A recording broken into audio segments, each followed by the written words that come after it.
CHRISTINE dot O'Donnell, that's ODONNELL at boston.gov. Quick summary of the proposal before us.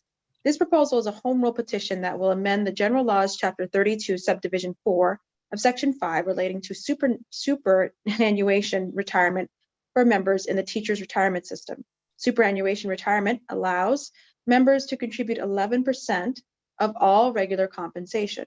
Under the current law, participation in superannuation retirement is mandatory for all teachers hired on or after July 1st, 2001. Any member of the teacher's retirement system or any teacher who is a member of the Boston retirement system before July 1st, 2001 may elect to participate in the alternative superannuation retirement benefit program. Said election needed to be made on or after January 1st, 2001 and before July 1st, 2001. Any member of a contributory retirement system who transfers into the teacher's retirement system or transfers into a Boston retirement system as a teacher may elect to participate in the alternative superannuation retirement benefit program, provided that said election occurred within 180 days of establishing membership in the teacher's retirement system or the Boston retirement system. This home rule petition would allow members that did not meet the election deadlines to contribute 11%.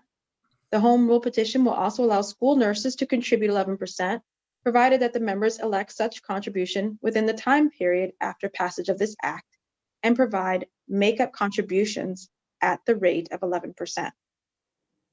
There is an ASL interpreter for this hearing. Timothy Smith, Esquire, Executive Officer of Retirement Board, is also joining us today.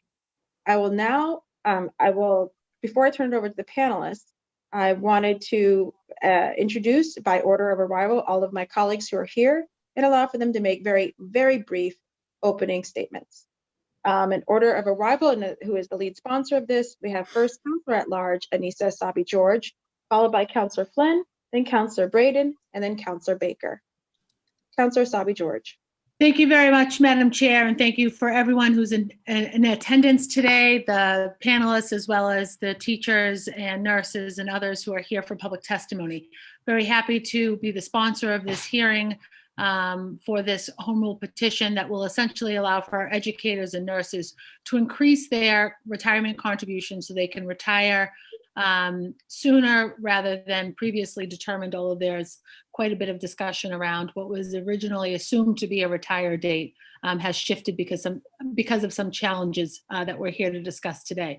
We'll hear more about the history of why this policy change is necessary and timely from the BTU, as well as the impact of this retirement policy on our educators and nurses. We'll hear from Kathleen Riley from Siegel Consulting, who is the lead author of the actuary study on this proposed policy change. We're also going to hear from Mike McLaughlin, who's a member of the Boston Teachers Union and representing the future retired teachers, and Chris Leone, who's a former colleague of mine from East Boston High School. I hope that tonight we'll understand better the TARP, the Teachers Alternate Retirement Program, also known as the Retirement Plus Program, and better understand how this home rule petition will impact our teachers, nurses, and the Boston retirement system as a whole. Thank you, Madam Chair. Sorry, thank you very much, Counselor Flynn, followed by Counselor Braden, Counselor Baker. Check and see if any of the colleagues have joined. Thank you. Thank you, Counselor Edwards, and thank you, Counselor Essaibi-George as well. Just want to say briefly, teachers, our educators, our nurses, some of the most dedicated public servants we have. They play a critical role in our city's future and for our children. They deserve the opportunity to increase their contribution to the retirement system and have economic security and peace of mind in retirement. I want to say thank you to Counselor Essaibi-George for sponsoring this and looking forward to hearing about the testimony, but I know where I stand in this. I support it. Thank you, Counselor Essaibi-George. Thank you, Counselor Flynn. Counselor Braden. Thank you, Madam Chair. Thank you especially to Councillor Essaibi-George for bringing this home rule petition forward. I strongly support the concept of allowing our educators and our school nurses to increase their contributions so that they can secure their retirement going forward in the future. So that's all I have to say. I'm interested in and excited to hear what folks have to say and how this program would work. Thank you. Counselor Baker. Thank you, Madam Chair. Nice to have you back. And also I'd like to thank Councilor George, and I'm just more here tonight to show my support. Thank you. And then just very briefly for myself, if I understand this correctly, and I'm sure the panelists will break it down for us, this is an opportunity to really allow for us to save money, but also for people to retire with more dignity and more benefits. And that is a good balance. I feel it's a fiscally responsible measure so far. And it's one that also allows for people to opt in to give more. I look forward to hearing from the panelists what would be the opposition to this, if any, what would be concerns, and if they're looking forward to other personnel in BPS, such as paras or other ones who might also want to be able to participate in this program, if they can or cannot. I tend to want to favor inclusion of people who want to pay more into the system so that they can retire with dignity. So that's, I look forward to meeting and hearing from all the panelists, and I'm just going to pull them up and introduce each one of them. Each one of the panelists, I believe, have some brief statements, and I'll let them all speak if that's okay with my colleagues. And then we will open up for questions from my colleagues, and then we will move on to public testimony, which I think is a balanced approach because a lot of us are learning at the same time. So our panelists tonight. Madam Chair, can I ask one question, just a point of order? We have 2 ASL interpreters with us this evening. I'm not sure if the participants who require this interpretation need to be in the room in order to see interpretation. So while you manage the meeting, can I let those 2 members in? And they're also first to testify later. Absolutely. Thank you very much, Councilor Sabi George. In terms of our panelists, we have Michael McLaughlin, Elementary Field Rep from Boston Teachers Union, Christopher Leone, teacher at East Boston High School, Boston Teachers Union, Christina Duty from BTU's Boston Teachers Union attorney, and Kathleen Riley, Senior Vice President of Siegel Consulting, and Timothy Smith, Executive Officer of the Boston Retirement Board. All right, so is there a particular order, Councilor Sabi George, that you had them? I would like to offer an order that I think makes sense, in that I would like to lead off, and then I think Timothy Smith, it would make sense for Timothy to go after me, and then Kathleen Riley from Siegel Associates, and then Mr. Leone. I would assume that Mr. Smith is going to, Mr. Smith? Yes, Timothy Smith second. Then Kathleen Riley third, and then Mr. Leone fourth. And Tina Duddy is here just as an observer and to ask any legal questions about the home rule petition, but not testifying. Very well, Mr. McLaughlin, go ahead. Thank you. Good evening, Madam Chair, and thank you. Hello, residents of the City of Boston and members of the Boston Teachers Union participating remotely. Thank you, Councilor Sabi George and fellow City Council members assembled here this evening, as well as Christine O'Donnell and Rachel Nagan for all your help and assistance getting this off the ground and scheduled. Tonight, you're going to hear testimony, opinion, and data about Home Rule Petition Docket number 0981, petition for a special law regarding the Boston Retirement System and the alternate superannuation retirement benefit program, specifically called the Teacher Alternate Retirement Plan, TARP for short, or Retirement Plus. So the question the Home Rule Petition begs you this evening that you answer in the affirmative is to reopen the eligibility window for non-TARP Retirement Plus for teachers hired pre-July 1st, 2001. For the record, my name is Michael W. McLaughlin. I am a Boston resident, currently a Boston teacher on leave working for the Boston Teachers Union as the elementary field rep.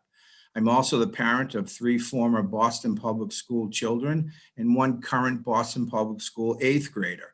Additionally, I've been an elected trustee on the Boston Retirement Board for the past 12 years. Just a few short years ago, I was contacted by East Boston High School teacher, Mr. Chris Leone, who you will hear from later tonight. Now, Mr. Leone had a very compelling issue. Several teachers at his school and colleagues throughout the district had contacted him and were feeling disenfranchised about not being in the Retirement Plus program. The reasons were varied. However, as you will hear tonight, there is a commonality to these reasons. Boston Public teachers have emailed testimony previously, and some of you, I believe, have copies of that testimony with you. Some will also give testimony live tonight that can be categorized in 4 to 5 very compelling reasons why Retirement Plus Tarp should be reopened. Those categories are: teachers never received notification of Tarp or Retirement Plus. A second reason, teachers thought they were enrolled as the deduction rate shown on their pay stub was 8+2, and the plus meaning Retirement Plus, as in R plus for Tarp. Another reason, a third reason, my deduction rate for retirement on my pay stub was 9+2%. 9+2 in very simple math we all learned in 3rd grade is 11.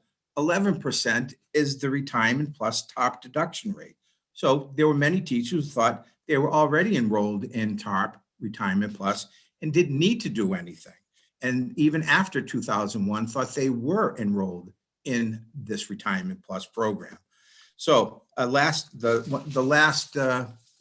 reason was that the retirement deduction in 2001, the year for the enrollment, showed 11, even though it was actually 9+2, leading a teacher and many teachers to believe that they were already enrolled. There was a misprint in many teachers' deduction rates. Also, as a compelling reason was fax back then was a very acceptable way to communicate important documents getting to the right agency in Boston governmental departments. Many faxes were reported never received by the Boston retirement system. Probably no fault of their own either, just that the volume of faxes was just overwhelming and put such a demand on their system, but nonetheless negatively impacted many educators. Second last reason, there were many educators who transferred from another school district, and the Boston retirement system put them at 11%, and then many years later put them at a lower rate, a non-TARP rate, and they told them they were not TARP eligible, and then years later mailed them a refund check without explanation. An important detail for you to hear tonight is that this is not our first attempt at trying to reopen the eligibility for Retirement Plus. We have tried, albeit unsuccessfully, at the State House, in that we have tried to meet with state legislators. We have emailed them. We've had a letter writing campaign and in-person meetings. But the strategy at the State House ended with no success for us. We have met with Mass Teachers Association and the Mass Teachers Retirement System too. There was no appetite in those institutions at the state level to reopen the window for Retirement Plus. So we prepared, with the help of Boston Teachers Union Counsel Tina Duddy, the home rule petition you see before you tonight. Of importance here is that it will not cost the city of Boston anything for this home rule petition. The liability, as determined by Kathleen Riley of Siegel Associates, is with the state.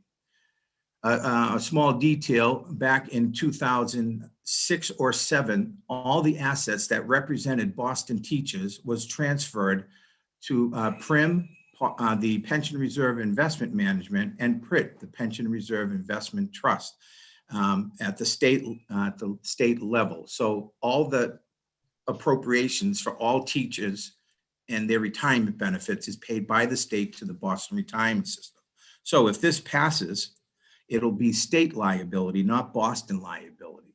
But it should not go unnoticed that if this does pass, it will actually save about $38 million in teacher salaries for the city of Boston and the Boston public schools. After the 858 identified non-TARP teachers get another bite of the apple and retire, and then are replaced with newer, less costly teachers.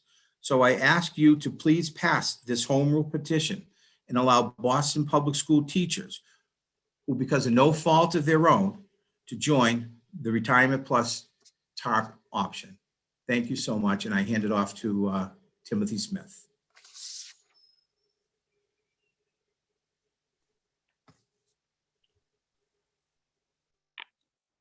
Madam Chair, I'm not sure if Timothy Smith is here to offer testimony or to be here in case of questions specific to him.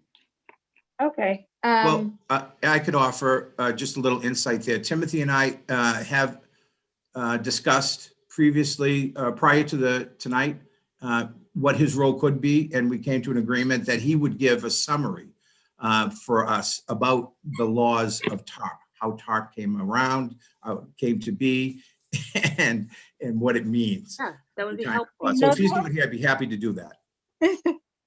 Tim, are you in agreement for your summary?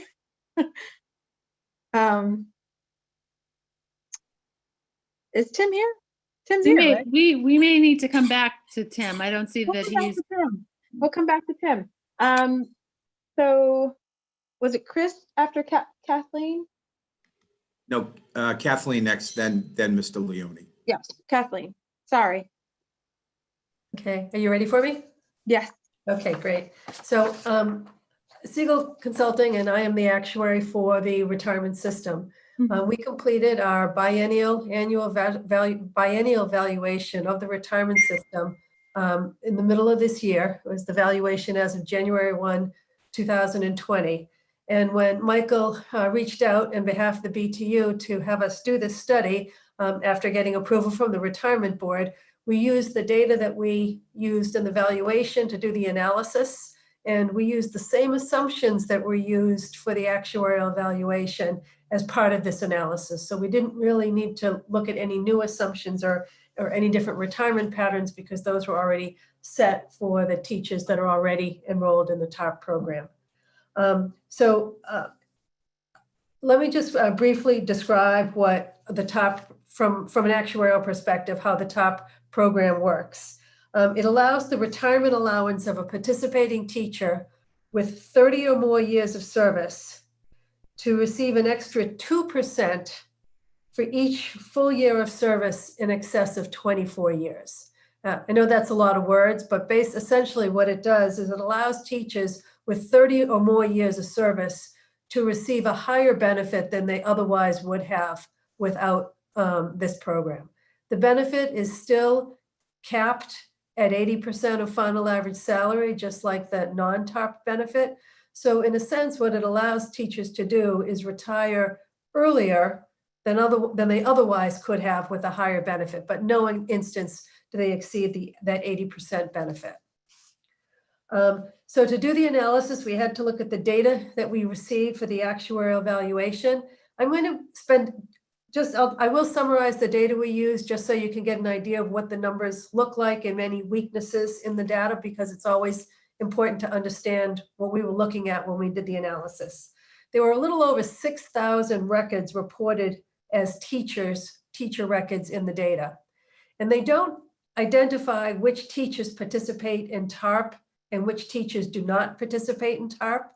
So the metric that we used is we looked at their contribution rates. And if their contribution rates were 11%, we assumed they were TARP participants. And then we dug a little bit deeper and we found that some teachers weren't coded as 11% contributors, but when you looked at their actual contributions, they were 11% of pay. Kind of consistent with what Michael said about some of those, inconsistencies of the reporting of contribution rates and how people looked at them. We tried to sort of double check the data to make sure it made sense what we were looking at. So just under 5,000 of the records had a base contribution rate of 11% and were assumed to be in TARP without really any question. And that left another little over 1,100 records that did not appear to be in TARP. So we looked at those records to see whether it made sense that they weren't in the TARP program. And we also have to consider that since these teachers would have to pay back or buy into the program by paying the difference between the full 11% contribution and what they were making, not everybody will make that choice to buy in, whether they figure they're going to work a longer period of time anyway, or they don't have the resources to buy in for whatever reason. We don't think there'd be 100% participation. So we obviously excluded any teachers who were already past the 80% maximum. They wouldn't gain anything by joining the Tarp program at this point in their career. And then we looked, and there were a number of teachers who were hired at older ages who also wouldn't benefit from joining the Tarp program, because by the time they hit those 30 years of service, they'd be, so old that they probably would have retired anyway. When we took out those teachers, we were left with 858 teachers who appeared to like they would benefit from joining the Tarp program. We did note a small number of those teachers in that group of 858 looked like they already should have been in the program. They were fairly recent hires, and we couldn't figure out why they weren't in the Tarp program. There's probably a reason, whether it's a data issue or whether they transferred in from another retirement system. We think 858 is the maximum number that are eligible, the maximum number of teachers that are eligible for the Tarp program. And as I said before, we assumed for the purposes of the analysis that all would elect, but most likely all will not elect. We included, if you have the written report, we did include a distribution of those teachers by service, so you could get a feel for how long they had been in the retirement system. Of those 858 teachers, 85 had 30 or more years of service.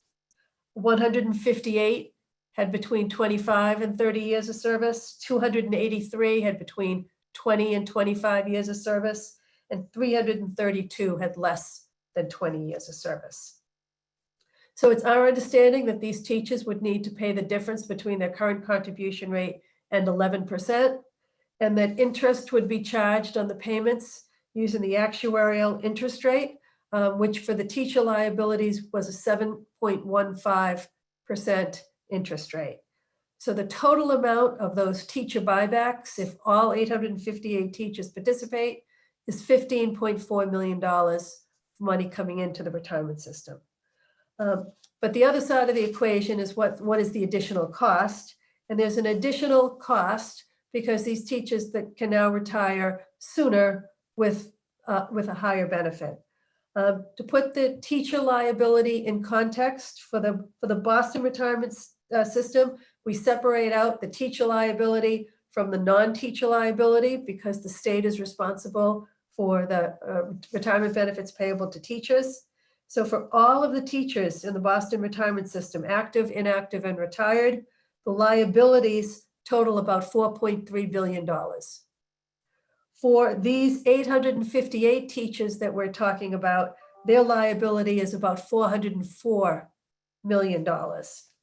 Their liability would increase if we assume that they're eligible for TARP, and the increase in the liability is $49 million. So a little over 10%, about 12% of their liability.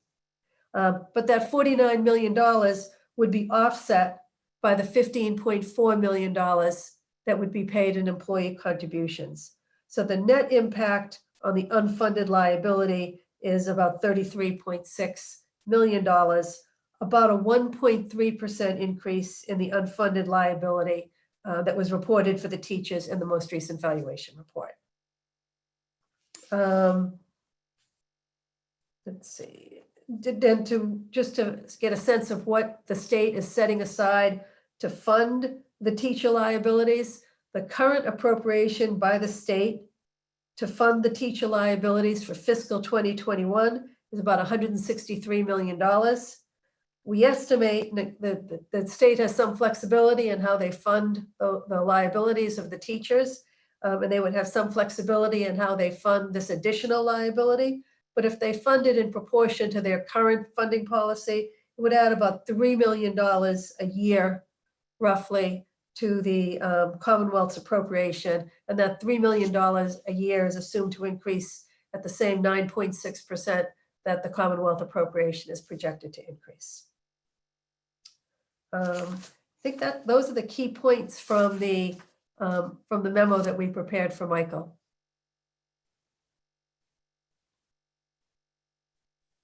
Thank you very much. And then I think we had Chris Leone. You're on mute, And then- Michael. And then I think Timothy is Mr. here. Smith is here. Yeah. Tim is here, but he was having trouble unmuting himself. Yeah. Do you And mind if if I we could go to just Tim add one first? thing to Kathleen's report. She had mentioned, thank you, Madam Chair. Kathleen had mentioned that there'd be a financial obligation if this does pass and teachers are allowed and they want to do this. So just a quick back of the envelope calculation I did for teachers who are at the 9+2, and it could be somewhere between $20,000 to $27,000. So for someone who is at 8+2, it could be, well, I'm sorry, that was for 8+2. For somebody who's at 9+2, it'll be somewhat less. And if there are teachers that are at 7+2, which I doubt there are many of those, but there could be, it would be substantially more, as you would obviously see logistically with, and obviously math-wise, those are smaller percentages versus the 11%. So the difference would be more depending on your current deduction rate. Thanks. Just a point of clarification, Michael, since we're on this topic, and I'm a little more confused than I was, sorry, but you mean in terms of their catch-up rate? No. No. Okay. Well, yeah, I guess you could say it's a catch-up rate. So your That's current deduction rate, as Tim will explain, is determined by the year you were hired. And the Okay, top rate maybe- is 11. Tim might be able to answer the question Yes. I have before we get Sure. out of order. All right. It is confusing. So we'll go ahead and turn it over to Tim. Tim, I'm going to ask Tim to unmute. Here he goes. Tim, I think you're unmuted now. But we can't hear you. or see you, Tim. I don't know if you're on the phone. Madam Chair, maybe we just go to Chris Leone. Chris? Sure. Okay. Good afternoon, and thank you to our city councilors for taking the time today to listen to our testimony, my testimony, and the testimony of my colleagues. It means a lot to know that our legislators are willing to hear our concerns and address this issue. I could certainly give you an off the cuff account of everything that has transpired over the last 2 years, but in the interest of time and knowing my personal tendencies to go off on a tangent, as teachers sometimes do, I think it's better that I read a prepared statement so that I can cover all of the necessary information pertinent to our situation and give you a personal account of kind of the road that I think all of the members in this meeting have traveled and all my colleagues have traveled over the last 2 years or longer. I do think that Mike did a great job of summarizing what happened, but I'm going to lend a little bit of a personal touch to this. Okay, so my name is Christopher Leone, and I've spent the last 20 years teaching English, language arts, and media at East Boston High School. I've lived in East Boston for my entire life, so I'm pretty dedicated to this community.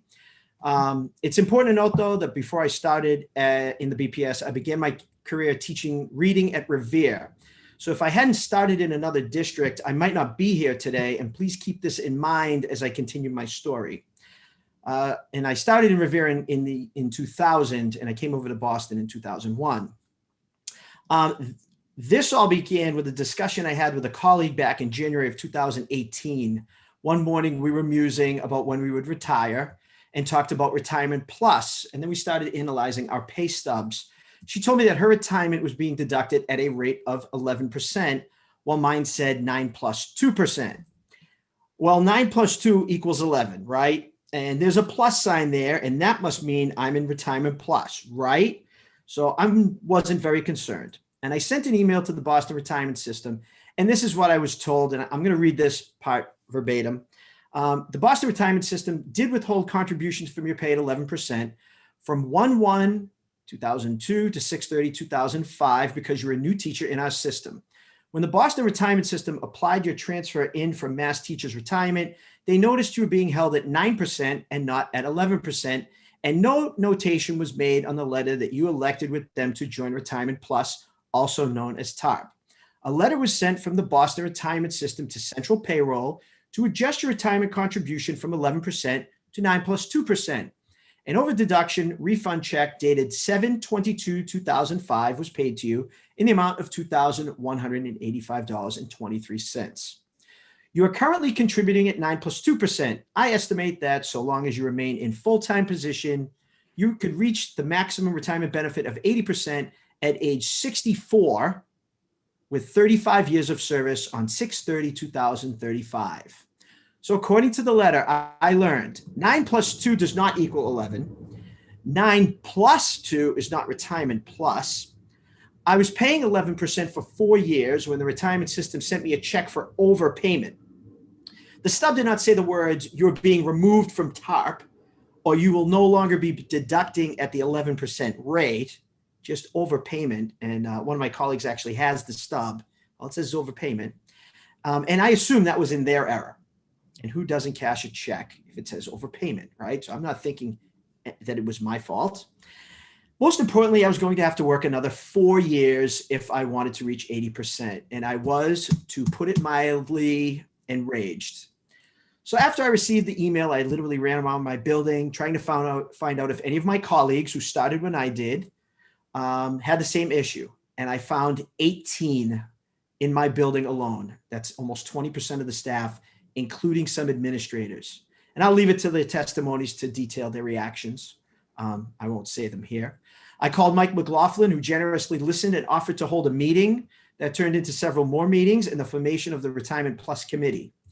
Since that time, to make this long story short, we have uncovered hundreds of teachers, nurses, and administrators, all with incredibly unique and compelling stories, who thought they were enrolled in what is known as TARP, but now may have to work 3 to 5 extra years because of what we have concluded over our investigation, a flawed legislative action back in 2001. Here are some of the situations you will hear about today in greater detail. Many had transferred from another district like I did and were kicked out, even though they had been paying 11% for several years.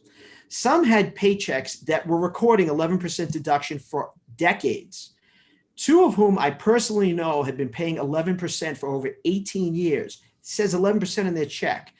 But when they contacted the retirement board, were told that this is an error. They are not enrolled in TARP and will subsequently have to work 3 to 5 years longer than they thought. Some had changed jobs within the system and had not been informed that their biweekly deduction had been adjusted from 11 to 9 plus 2. Some are nurses whose teaching status had changed. Some had moved addresses and did not receive the notice. Some were on maternity leave. Some had been told their fax had never been received. Some didn't meet the deadline, even though the date was June 30th, a Saturday when no one was in the office. Many believe that seeing 8 plus 2 or 9 plus 2 in their pay stubs is retirement plus. Many believe that 9 plus 2 equals 11. If all of you are confused by this, imagine how we feel.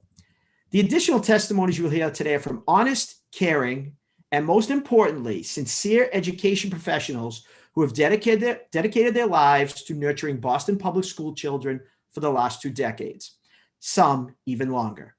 None of us wanted to be rich or famous. We all embraced public service to help make Boston a better community, and after a proud career, have the chance to retire with some level of comfort, stability, and dignity. During our investigation of the TARP rollout 20 years ago, we have discovered many flaws that we feel should be reviewed with the ultimate goal of allowing all of us the opportunity to buy back in and retire when we rightfully should, as was told to us when we were hired back in 2001 or before. I could go on. In retrospect, many of us would not be here today if the retirement board had simply opted every new hire in to 11% like they did in 2002. And if anyone wanted to jump out of it, then they could have signed a piece of paper, right? So because of that, we're all here today. However, this is not a day of blame or accusations. We're looking forward to the future. All we want is the ability to rectify this issue and pay our rightful share so that we may retire when we were originally formed under the TARP policy. Based on actuarial data that you have heard, we have also uncovered that allowing us to do so will save the city of Boston tens of millions of dollars in teacher payroll over the next decade. This is a rare win-win for everyone involved. In closing, I ask that you thoughtfully listen to our stories and proposal, consider supporting this home rule petition, give something back to the hundreds of education professionals who've dedicated their lives to guiding the children of Boston Public Schools and ultimately make us all whole. Thank you. Thank you very much. Is Tim available? I just brought Tim back. Hello? Yay. Hey. I'm so sorry about that. I don't know what the problem was. I apologize. Okay. I know you've got a long night, so I'll launch right into it. I was asked to speak on 3 topics. First being the Teachers Alternate Retirement Program known as Tarp and how it Yes. operates. Excuse me, please. Yep. This is Steve Weiner. I know that, let me fingerspell it. I know that the previous interpreter, I wasn't able to see everything she said. So I wasn't sure if you were calling me yet for testimonies or not. So I just want to clarify. Thank you very much. We are not yet calling everyone for public testimony. We just called Tim as we were trying to have him testify before. Thank you, Steve. And after Tim speaks, the city councilors will ask questions, and then we will open up immediately for public testimony, of which he will be first in line. All set? Okay. Thank you. Thank you Yeah. for that clarification, Steve saying. Thank you. So the second point I was asked to discuss was the history of the system's outreach during the enrollment period for TARP back in 2001. And finally, I was asked to give an explanation on how retirement contributions are determined. As to TARP, as everybody knows, it came into existence in 2000. In essence, TARP allows an additional 2% of retirement allowance for each full year of credible service in excess of 24 years, up to the maximum of 80%. The earliest a TARP member could retire with 80% is at age 56 in 36 years of credible service. In comparison, the TARP member's counterpart under regular retirement would be at 57.6% with the same age and credible service. The additional retirement contributions made by a TARP member equates to an extra $600 per calendar year.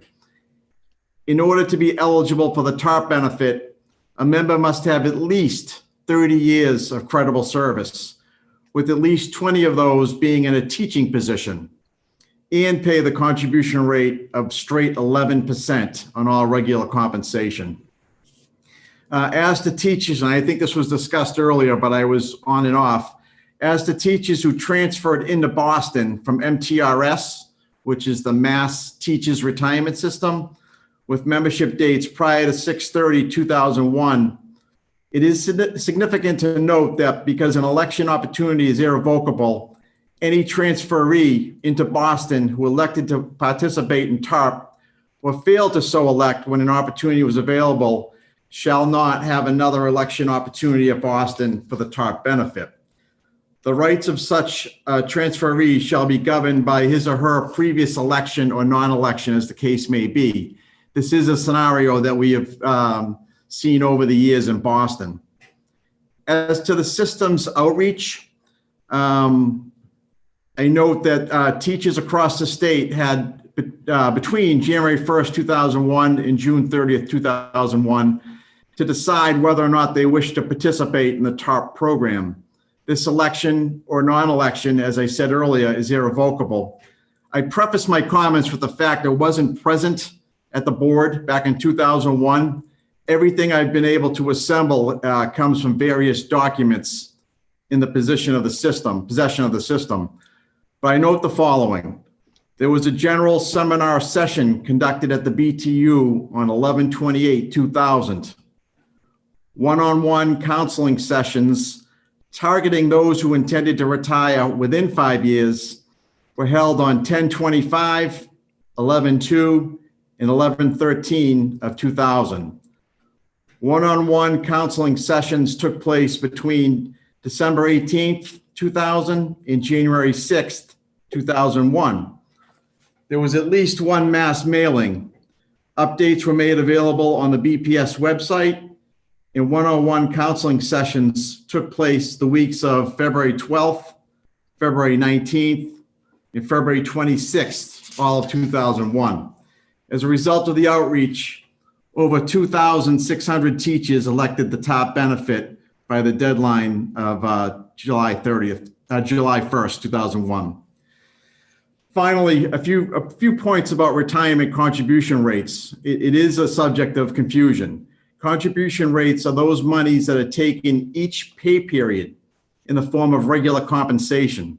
Generally speaking, in order to become a member of the retirement system, one must be an employee who is permanently employed and works at least on a half-time basis.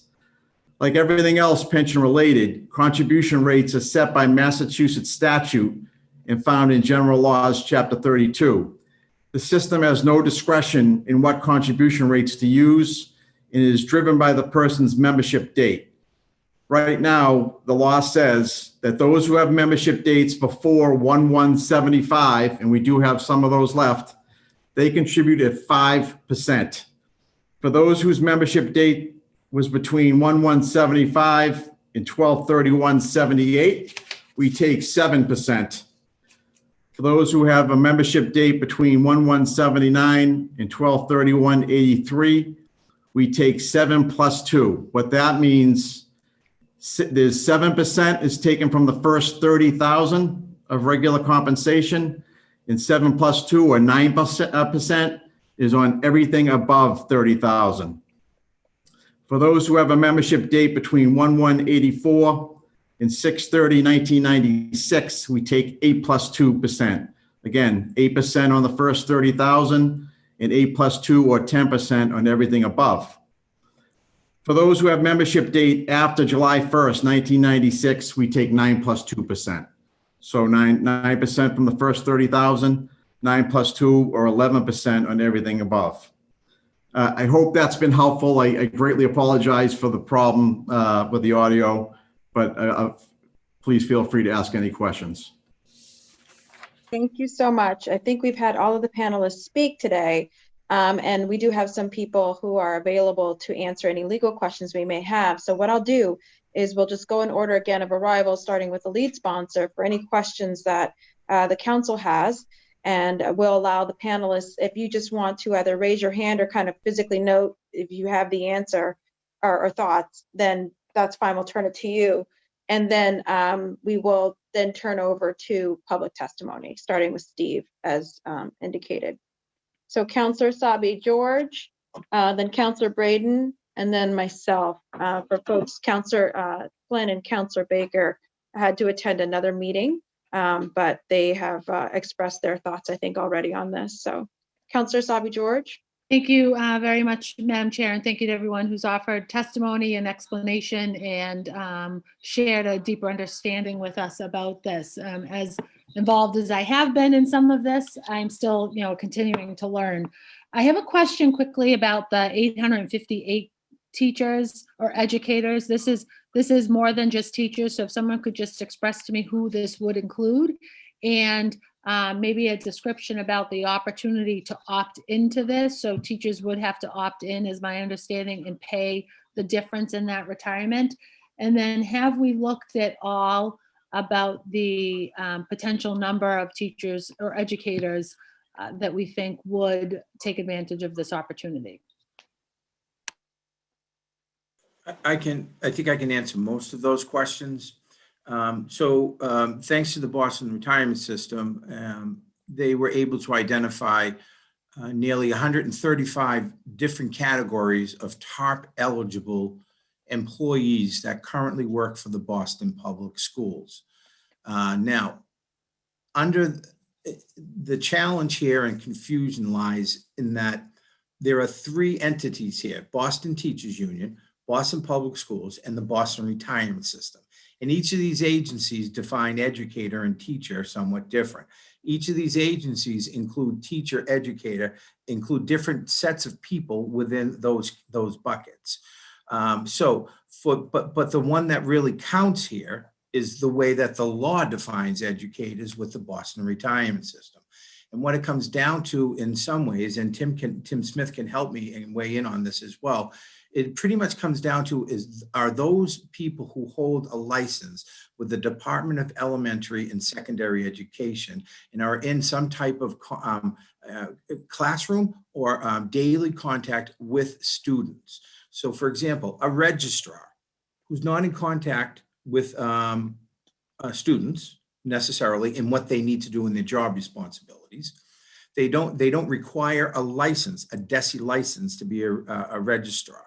Those types of jobs are not TARP eligible, but you'll see people like nurses. They have a DESE license to be a school nurse. Teachers, obviously. People who are speech and language pathologists, occupational therapists, adaptive phys ed, vision, instructional, even instructional technology people. There's I can't go through the list of 135, but I will provide that information to you, Madam Chair, and to the other city councilors after this hearing. And thanks to the Boston Retirement System. Now, if you wouldn't mind, Councilor George and Asabi George, would you repeat the other? I think you had two other questions. Yeah, the other question was that from the, Kathleen talked about the 858 teachers or educators that are identified. Of them, how many have we predicted about how many of them may opt into this, should this pass both the council and the State House? Well, Kathleen, go right ahead. What we included in the numbers is all 858. So we did not attempt to put a percentage on top of that. It would be roughly linear. So if 80% of the group elected in, we think it would be about 80% of the liability, but some teachers are on an actuarial basis more costly than others. But roughly, I think just a linear analysis, a linear estimate would be the best way to do it. But we did not, the numbers we've given you are the full 858. And then within that full number of 858, have we determined how many are, which teachers or how many educators, I'll use the phrase educators because I know it's more than just teachers, how many educators are within how many years to possible retirement should TARP be in place? So, Chris Leone could be 4 years from retirement, Chris?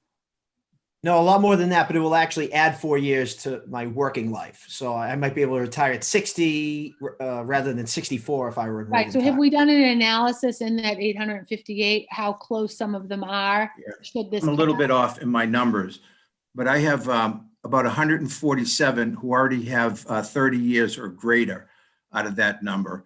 Then I have 214 that would probably be able to retire at the passing of this home rule petition. Then 68 within 1 year, 75 within 2 years, 80 within 3 years, 79 within 4 years, and then there are 96 within 5 years striking of retiring. But my numbers don't match up identical. I don't have 158 in that total, so right. Those are all estimates. Right, so that, that's helpful. And have we determined within each of those groups what the average contribution they would need to make to opt into this program?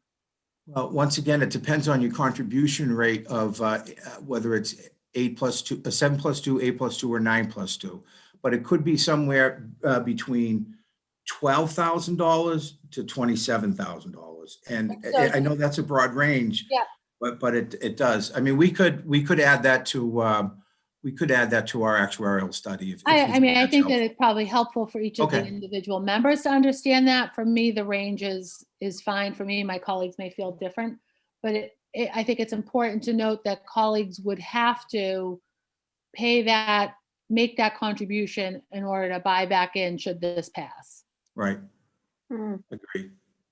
Right. I'll make a note of that. Thank you. Good point. Yeah, I think that's it for me right now, Councillor Chair Edwards. Thank you, Councillor Braden. I'm just curious. I'm sure other school districts experienced this similar challenge, and have they been successful in correcting the situation and making it whole? No, there are only two systems that in Massachusetts that have the Retirement Plus. That's the Mass Teachers Retirement System and the Boston Retirement System. This is only in Massachusetts, right? So I think Mr. Leone could probably speak to what he's heard from colleagues in other districts outside of Boston Public Schools. So originally, we actually chased to try to make this a statewide initiative. There were bills, I believe, going through, and I can't remember their names, Mike, but the Representative Cusack from Braintree and from Cambridge as well. So they were actually, there are some bills out there that had been floating around for a couple of years. So, and I actually spoke to two representatives from the retirement board. They know that there's like a wave coming of teachers across the state who are in the same predicament as we're talking about right now with Boston Public School teachers. So there have been attempts. We decided to go off on our own because we didn't think we could attach ourselves to their bills. But this is an issue that's statewide. This is not just exclusive to us. So I'm sure that, we might be leading the way here. And if this passes, there are certainly teachers across the state that will catch on to this and be moving forward with similar legislation. I'm just thinking about the chances of having a home rule petition passed. So if it's a burden that's carried by other teachers across the state, then there's a lot more pressure can be applied to the legislators to view this home rule petition favorably. So that's probably a good thing. Thank you. Thank you, Councillor Braden. I think I'm it, and I just had a clarifying question.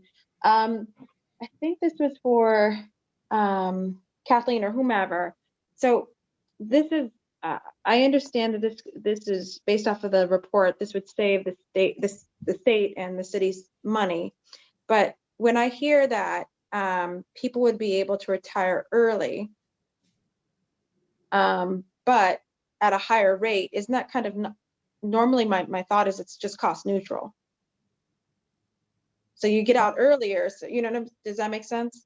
No, so the retirement liabilities do increase because the expectation is that additional retirement benefits will be paid. But because the state is responsible for teacher retirement benefits, we've assumed the state would be responsible for these additional liabilities. So earlier when I said the additional unfunded liability was $39 million, that's a liability that we assumed the state would have to be responsible for because they pay for teacher retirement benefits. So The again, savings to the city are the potential salary savings for these teachers retiring earlier than might be expected. And then you have to look at the analysis of whether those teachers are replaced or not to determine whether the savings are temporary salary savings or real long-term salary savings. So the assumption is that that some of these teachers will start retiring because they can, and if they qualify for this, and that we would be hiring less tenured teachers so that their salaries based off of the union step system is just lower. That's where the savings comes to the city. Yes.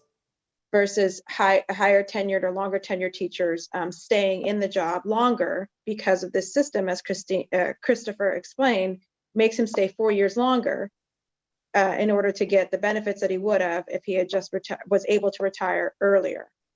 Am I correct? Yes. Okay. So that's where I got a little bit confused. And again, the buyback or the catch up. So the difference in if you elected now to get in there and say, I want the full 11% taken out before I retire at 80%, I have to pay the catch up. I have to pay the difference for the years that I wasn't paying the full amount. Correct.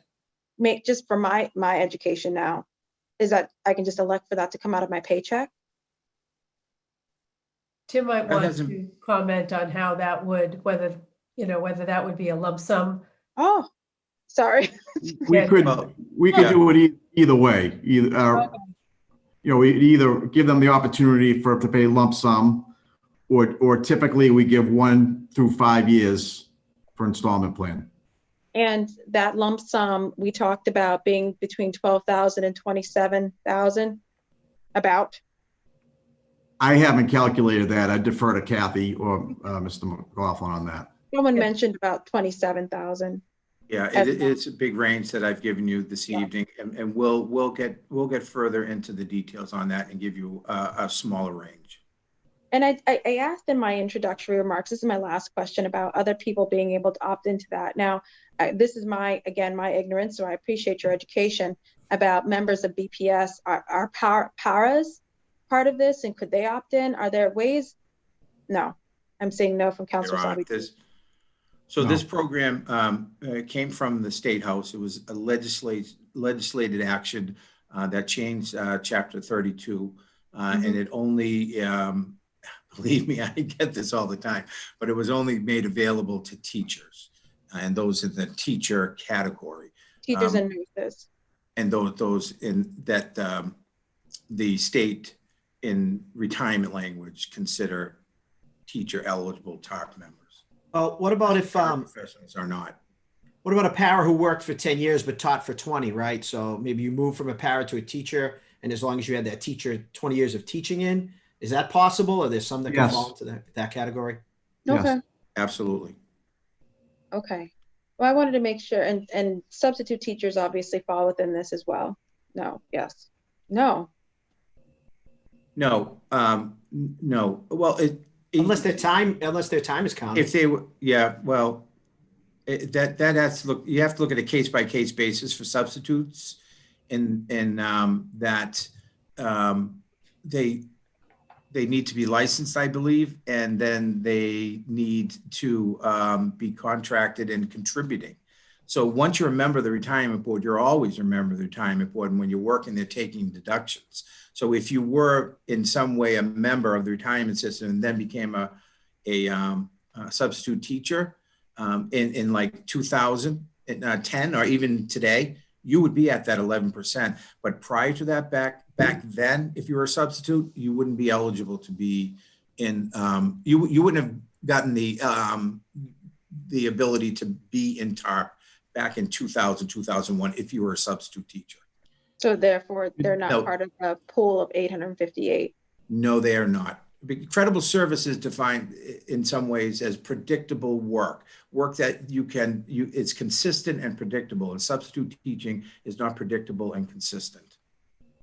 Okay. I would note, if I may, that we do have members that toggle between teacher, we'll call it teacher broadly speaking, but TARP eligible positions to non-TARP eligible positions, such as paras. That's a good example. That happens quite frequently in the Boston system. So somebody may, to Chris Leone's point, may have taught for 20 years, and then the last 10, or maybe even the front 10, they spent as a para. So as long as they hit the 30 years with 20 years in a teaching position, they would be eligible for TARP. So, and I just want to, I want to be clear, I'm excited about this, but, if we're talking about reforming a system and reforming an error in a system, is there any room to reform it towards being more inclusive of substitute teachers, of these folks, or is this just not the vehicle for this?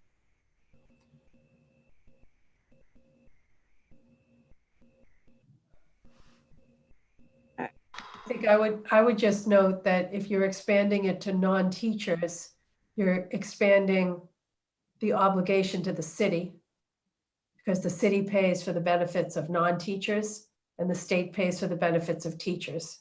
So if you expand it to non-teachers, it will have an impact on the City of Boston's funding costs.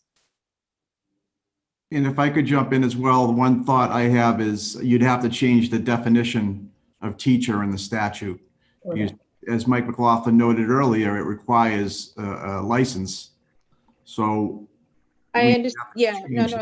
Go no further. With home rule petitions, the less controversy you have, the better. We shouldn't be dealing with the definition of teacher and trying to also do this as well. And I think that could invite opposition if you're going to define who is a teacher at the same time. So that helps me. Thank you so much, Kathleen. Thank you so much, Michael. That I'm clear now. So I don't have any other questions, and if it's okay with my colleague, Councilor I do have Savage. one just quick question, Madam Chair. Mike, we were talking about the number of teachers and where they are and how they are close to retirement, the years. Do we have average pay on those teachers? So the 147 that could take advantage of this immediately, what is their average or likely pay? I do not.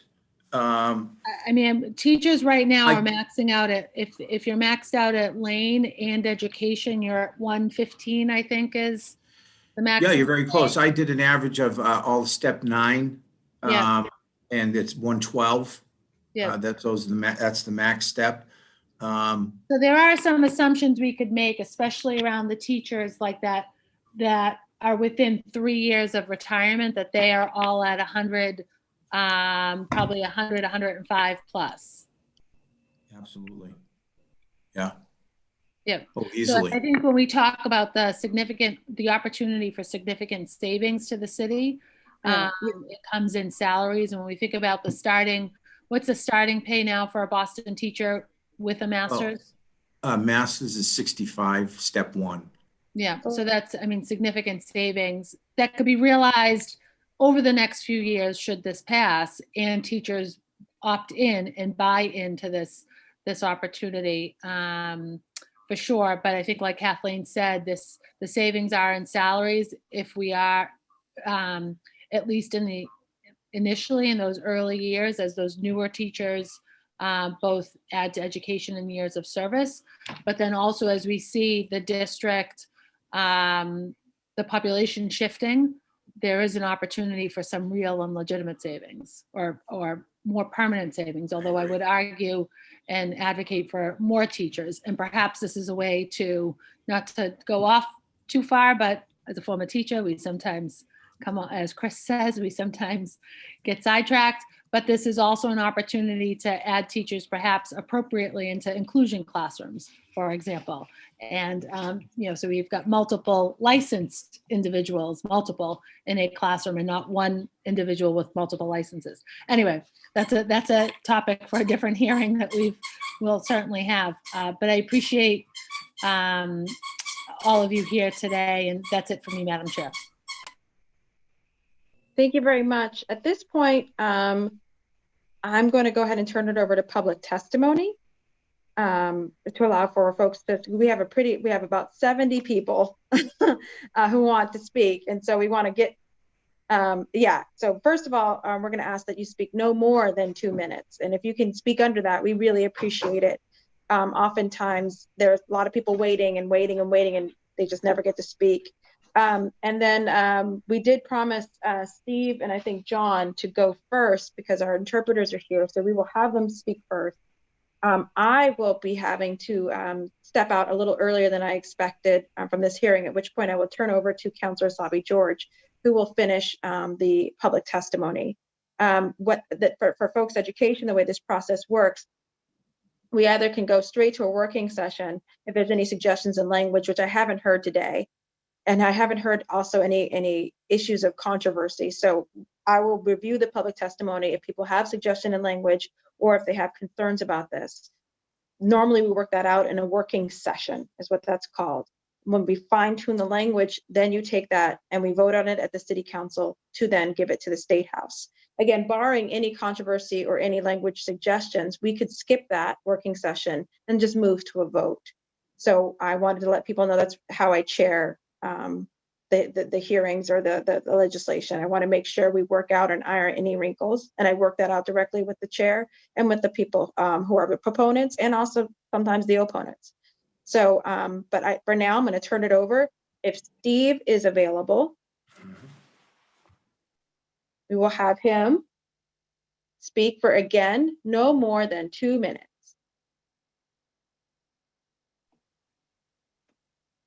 It may take a little bit longer using a sign language interpreter. Very well. I apologize. Yes. Just so you're aware. Thank you. I appreciate that.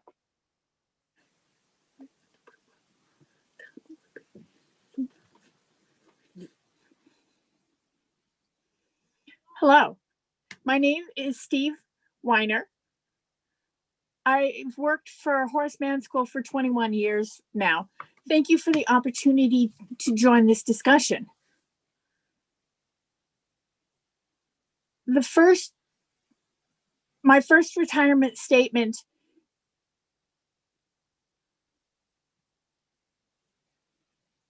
was the statement that I got was December 31st, 2000. So anyway, the point is I have the paperwork, and I didn't get anything before. There were no options. Nothing was explained what 9+2 was or what 11% was. I was just registered. Also in 2000, the interpreter accessibility or reasonable accommodations weren't very frequent during that time. The meetings were all last minute or nothing was in advance. There wasn't always interpreters. Aside from that fact, I received no notification of meetings or retirement options, 9+2 or Tarp.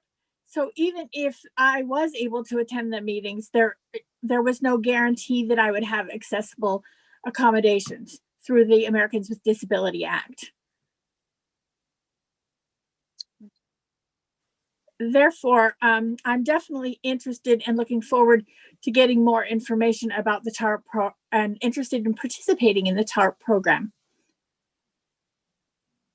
Related to accessibility, even now, last Thursday, when I was prepping for the meeting for this, there was no interpreter for us. No breakout groups, no way that I could even participate.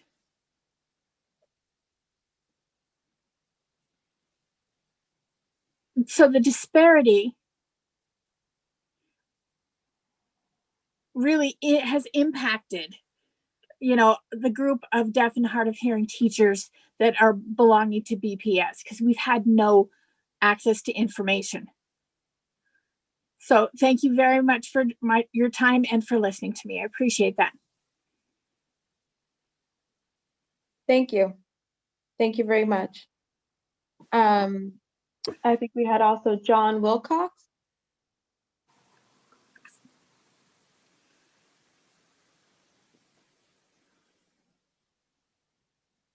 We see you.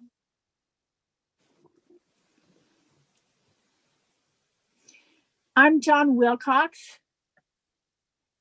and I would actually like to waive my testimony this evening because Steve Weiner actually has covered everything I was planning on saying.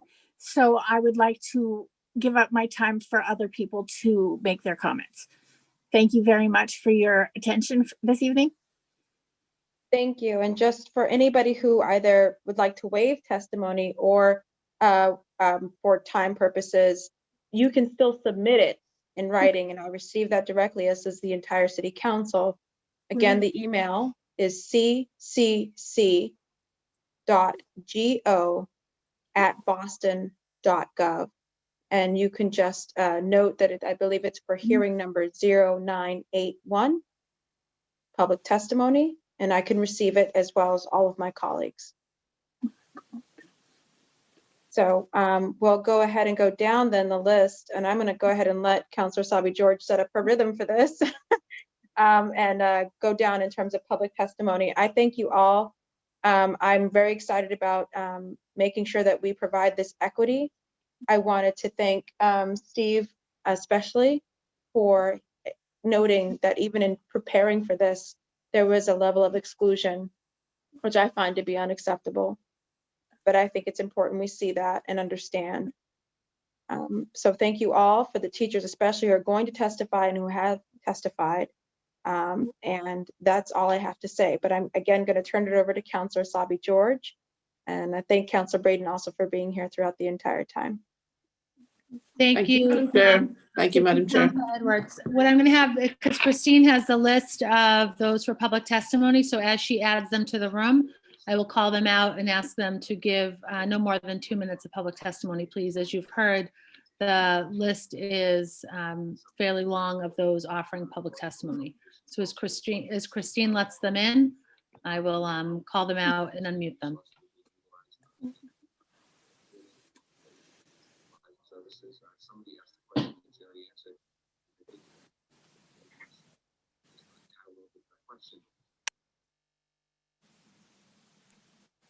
It's always interesting that the delay that we get for a moment or two. I'll start with Ann Machino and then Edward Chambers. Ann, as you come in, you can unmute yourself and offer testimony.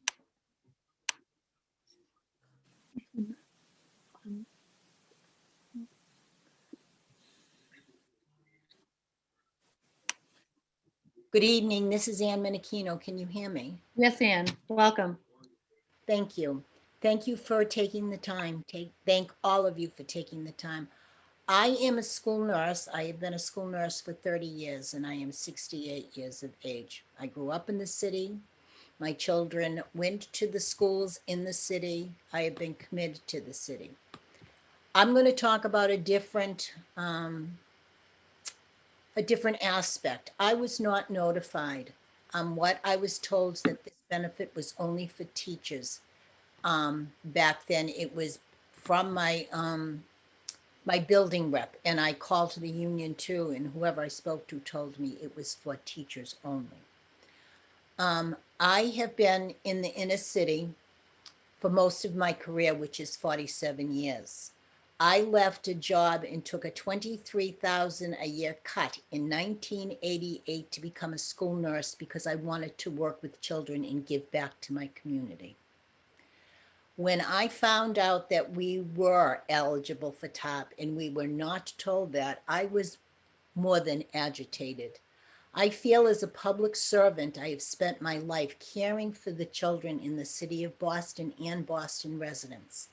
I feel that this is something that should be considered for us. Most nurses were told they were not eligible at the time that were working. I will have to work till the age of 71 to reach 80%. And I will tell you right now, with 68, I'm tired. I would really like to retire. And I thank you for your attention. Thank you, Ann. Thank you for your service to our kids. Next, we have Edward Chambers. Good evening, Counselor, and thank you very much for sponsoring this for us and for sponsoring this hearing and holding this hearing. My name is Ted Chambers. I'm a 25-year veteran of urban schools. I started in the Lynn Public Schools in 1997, and I transferred to Boston in 2001. I am one of the folks who's been paying 11%, full 11% all along. I never paid 9+2. I didn't know what 9+2 was. I just want to offer the story as testimony of sort of how this process worked. I looked into this before I proposed to my wife back in 2004. I wanted to make sure that I had all of my ducks in a row financially and such. And that's our life together was going to be well planned and thought out. I called the Boston Retirement Board and was told that I was in Tarp, that I was paying the full 11%, and I had nothing to be concerned about. And I don't want to point fingers. I really appreciate their support in helping us get this fixed. But there was so much confusion around this. And so many folks who in good faith thought that they were paying into this. I will tell you, as a building rep, I've spoken to a number of folks that are impacted by this who've made it clear they're absolutely willing to pay upwards of $20,000, $25,000 or $30,000 to get back into the system if it means that they can retire at 58 or 59 instead of 64 or 65. So I just thought I'd offer that as my testimony, and thank you very much again. Thank you very much, Chris. Next, I'm moving up to panelist Amy Carlson for testimony. And R. Gaiden or Gaiden. Hi. Hi, welcome, Amy. Hi, thank you. I'll try and be quick. My name is Amy Carlson. I'm a physical therapist for the Boston Public Schools. My official hire date was November 91. And Mr. Smith spoke briefly about teaching positions. And I think as a physical therapist, we have a license, but we are not teachers. We don't have a teacher license. We have a physical therapy license. And so I think that we might have been classified similar to the nurses in that case. In January 2001, I continued to be employed by the Boston Public Schools. Unfortunately, I was never notified of my right to participate in the Retirement Plus program. I was not included in the initial offering. The Boston Retirement Board failed in their obligation to notify all Boston Public School employees of the option of participating in the Enhanced Retirement Program. I received no formal notification with details of the option or any applicable deadlines. The information regarding this missed opportunity only came to my attention years later. Had I been notified of the Retirement Plus opportunity, I would have most certainly signed up for the option. Years later, when coworkers discussed the retirement plans, I thought I was enrolled in this program as my paycheck stated 8+2. This is very misleading, as it appears that it would mean that I was enrolled in the Retirement Plus program automatically. I found out this was not the case. Given this inequity, which resulted in an opportunity for some, but not all, it is only fair and equitable that all employees not given proper notification be given the opportunity to participate in the Retirement Plus program retroactively. Of course, proper contributions would be necessary. Thank you so much for all your efforts and your time.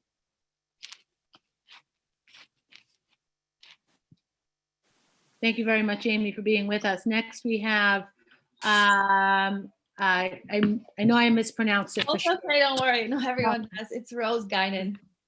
Welcome, Rose. Thank you again for having this hearing. I started working in Boston Public Schools in 1999. And I was never informed. I never got any type of notification with regard to the Tarp program.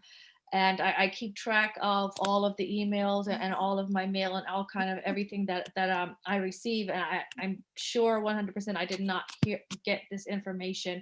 If I had gotten it, I would have definitely signed up. My paycheck says 9+2. And I found out about 6 months ago that 9+2 does not equal 11. And I was very distraught because it means that I would have to work until I'm 65 years old to get to a decent retirement age. So that's a 5-year difference for me. And I would definitely be willing to pay back or pay into whatever amount is necessary in order to be able to get into the Tarp Plus. So whatever the contribution is that I have to make, I will definitely do that. Thank you very much, Rose. Next, we'll go to Jason and then Miss Viacelli. Good evening, City Council Chair and City Council members. My name is Jason Razor, and I'm a second grade teacher at the Elliott K-8 Innovation School in the North End and a resident of Charlestown. I come before you as a classroom teacher and a past school administrator with over 28 years of uninterrupted public school service in Massachusetts. I first learned about Retirement Plus when I started a job in a neighboring school system in 2007. After filling out all of the HR paperwork, the Human Resources Administrative Assistant asked me why I wasn't enrolled in Retirement Plus. She immediately saw the confusion on my face because I never had heard of it. The HR director decided to enroll me in Retirement Plus until my situation could be looked into further. Ultimately and technically, I paid into Retirement Plus from 2007 to 2009 while working in this neighboring district. Unfortunately, a few years later, I received a letter from the Massachusetts Retirement Board stating my participation had to be reversed and a refund was issued for the 2% that I had contributed for those 2 years. At that point in my career, I'd been a Massachusetts public school educator for 14 years. I was very disappointed and surprised when I realized that I never knew about this election back in 2001 when the state offered this once-in-a-lifetime benefit. When I narrowed down the timeline months of the election window and where I was in my life, I realized that the mailings had never made it to my new address after purchasing my first home in Brighton. Unfortunately, this move was right in the middle of this retirement election window. Since 2009, when I was unexpectedly removed from Retirement Plus, I've been actively and formally pursuing re-enrollment with the hopes of getting reinstated. I appreciate your willingness to consider my situation and hope the council will consider changing the current regulations and enable educators like myself to enroll into Retirement Plus retroactively. And by the way, I'm just the happiest I've ever been working within the Boston Public Schools, and find pride every day working with such amazing students and families in this incredible city and school system. Thanks so much for your time. Thank you very much, Jason, for your service. Next, we have, I know I'm Ms. Piacelli, and then we're going to go to Mr. Jerry Chu. Welcome. Thank you. My name is Amy Piacitelli, and I am a teacher who last year shockingly discovered I was not enrolled in Tarp. I'm uber organized, I'm on top of my to-do list, and I keep receipts, so I started investigating. 20 years ago, BPS teachers received communication that stated, I quote, "Participants in the program are required to contribute at the 11% rate." It's unfathomable to think that I would not have joined, so I checked my receipts. I have saved nearly every paycheck stub for the last 20 years, and I have them from the year 2000, and they say my deduction was 11%. They don't say 9 plus 2, they say 11. Any reasonable person who received a letter and then checked their paycheck and saw 11% would assume they were already in TARP and didn't need to enroll. As it turns out, 11% was incorrect. I was actually being deducted at 9.2, and I acknowledge that, but the average person does not typically sit down and work out calculations every 2 weeks to make sure that the payroll department is doing its job correctly. I was told by the city of Boston that I was being deducted at 11, and I took them at their word. In January of 2001, my check started saying 9 plus 2, my actual deduction rate. And I'm sure it comes as no surprise to anyone that I, like most people on earth, believed 9 plus 2 equals 11. And indeed, when I compare the amount taken out in December 2000, improperly labeled as 11, it's equal to the amount taken in January 2001, correctly labeled as 9 plus 2. So of course I thought it was the same. And to add to the confusion, the program is called Retirement Plus. So this nicknaming plus the error on my paycheck leading up to the election period for Retirement Plus kept me out of a program I most definitely would have joined. And I'm asking now that you give me and other similarly disenfranchised people the chance to buy back in. We're not asking for a handout. I will happily pay the money that should have been taken out for the opportunity to join TARP. And I thank you for your time. Thank you very much. Next, we have Mr. Jerry Chu, and then we'll have Ada Sepulveda. Councilor Sabi George, if you don't mind me just jumping in quickly. I was just wondering if members of the panel could be dismissed. I don't think that we'll have any further questions for Oh, Kath yeah, no, absolutely. or I Timothy. apologize for not saying that before, but Timothy Smith can leave. Kathleen, you're welcome to stay. Thank you. But happy to go. Chris, I imagine you won't leave, but you are welcome to. Thank you very much. Thanks, Kathleen. Thank you, Timothy. I'm sticking Thanks, around. Kathleen. All right, we'll see you Thank around. you. We'll be in touch, Kathleen. Thanks, Michael. All right, Mr. Chu. Greetings, my name is Mr. Jerry Chu. In regards to the TARP program, to my knowledge, I was never disclosed of any opportunity to do so, nor by any notification of writing, nor by mail, or had any form of documentation stating for me to acknowledge the opportunity of this program. I have been an educator for BPS since 1995, and I came to Boston with 5 years of teaching experience already. I have been sensitive for all these years to ensure that I am aware of any Boston information that may contribute to my teaching career. I learned about this TARP program through conversation with another teacher that it was offered way back and that we missed it. From years of inquiring how I missed it, it was never explained to me in a concrete manner how this information was disseminated, and it's still unclear to me today.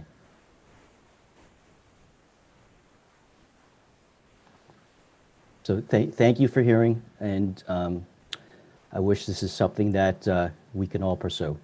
Thank you very much, Mr. Chu. Next, we'll go to Ada Sepulveda, and then Amy Carlson will be after Ada. Thank you. Hi, thank you for giving me the opportunity to speak. I actually was not prepared to give a speech or to to testify, but I am very appreciative of this opportunity to listen to what everyone has to say. And I am very interested in the outcome and the resolution of these this meeting and in what happens afterwards, because I started working in Boston Public Schools in the year of 1996. I've been working in BPS for 20, with this year it's going to be 25 years of teaching. So yes, I am very interested in being able to contribute whatever. And I also have been paying 9+2, which, like everybody else has said, it adds to 11. And I also thought that that was already included. But in any case, thank you for this opportunity again. There's many of us out there who are in the same situation. And thank you to all of you who have testified, and let's hope for the best. Thank you very much, Ada. Next we have Amy Carlson. I already went, so. Oh, I'm sorry, Amy. I'm sorry about that. That's okay. Thanks. Which is making me a little silly here. Andrea Griffin, and then Anna Zapata.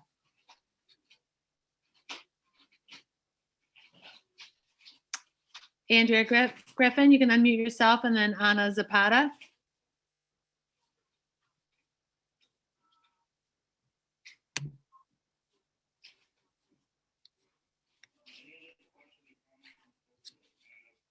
All right, last call for Andrea and then Anna.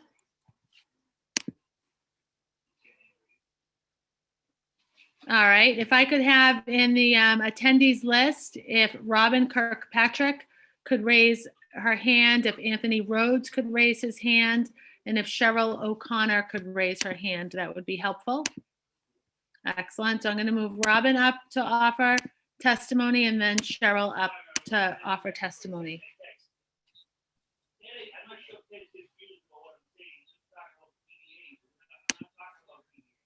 Welcome, Robin, and then Cheryl.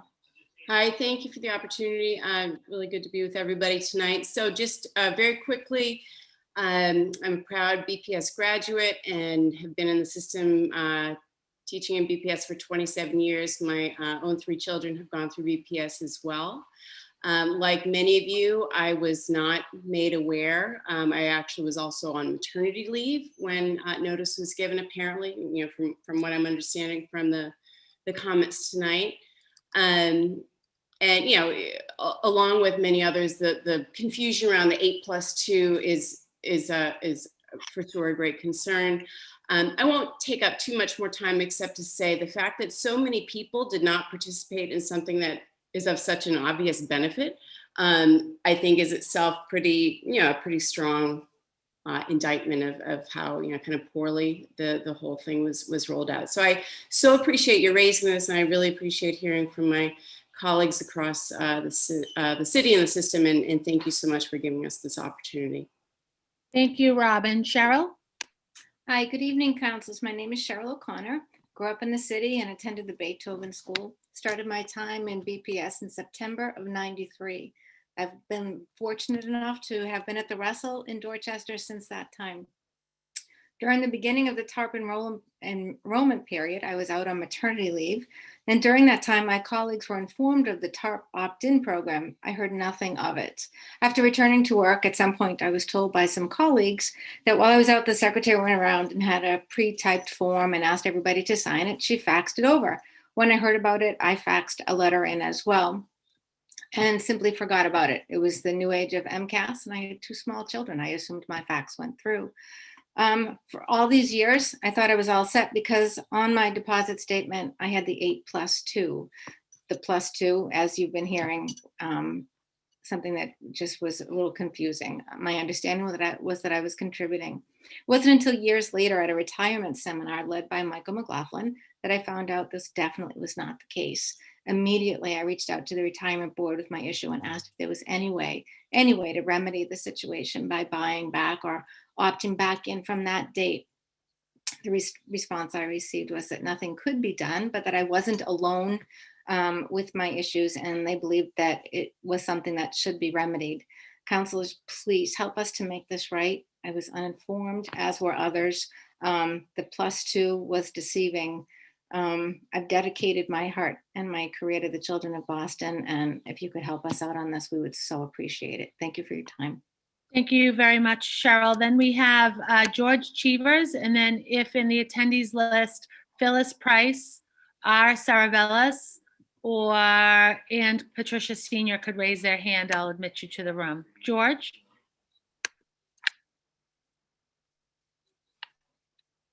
George, welcome. All right, while we wait for George, I will promote Roxanne. Roxanne, if you're willing, ready to give testimony, welcome.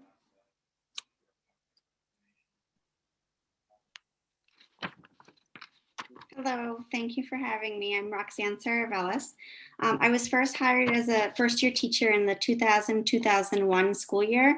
When I was at Court Street completing my paperwork as a new hire, I was a fresh-faced 22-year-old right out of college. It was explained to me that because I was new, I was going to be paying 11%, and so my check would say 9 plus 2%.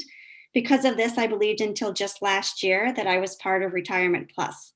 So imagine my shock then to hear that this wasn't the case, that I'd have to work an additional 4 years for a total of 40 years in the classroom to earn the same retirement benefits as some of my colleagues who only need to complete 30 years of service to earn their 80%.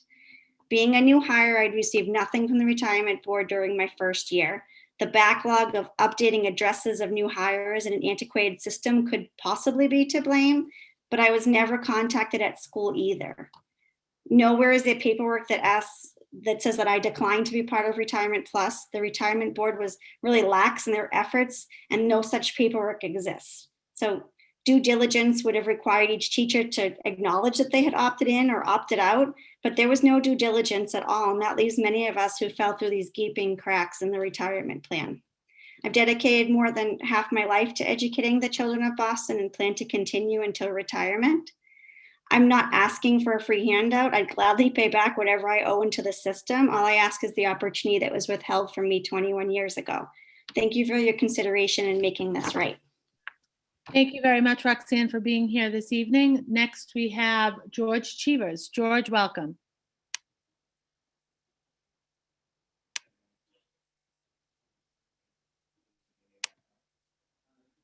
George, please unmute yourself. Try again. Try one more time. Okay, good evening. Sorry about that. That's fine. Welcome. Thank you. Not to reiterate what people have already said, but the information that I was lacking, I was hired late into the system. I'm a lifelong resident of Dorchester, except for a couple of years of teaching English in Japan. At the age of 39, I had a previous state position in my 20s that I did not know that I would be eligible for repurchase. So as a relatively new hire with only 3 years in the system at the time of the 2001 offering of the TARP, I looked at what Richard Stutman had written in the BTU newspaper, and I fit one of the scenarios that he presented rather well, and it didn't make economic sense for me to do that. So what I would subsequently learn, however, is that I could repurchase that time for the job, state job, and combined with a couple of several years of full-time sub-teaching in a long-term position, that those two scenarios radically changed the decision calculus that I would have made.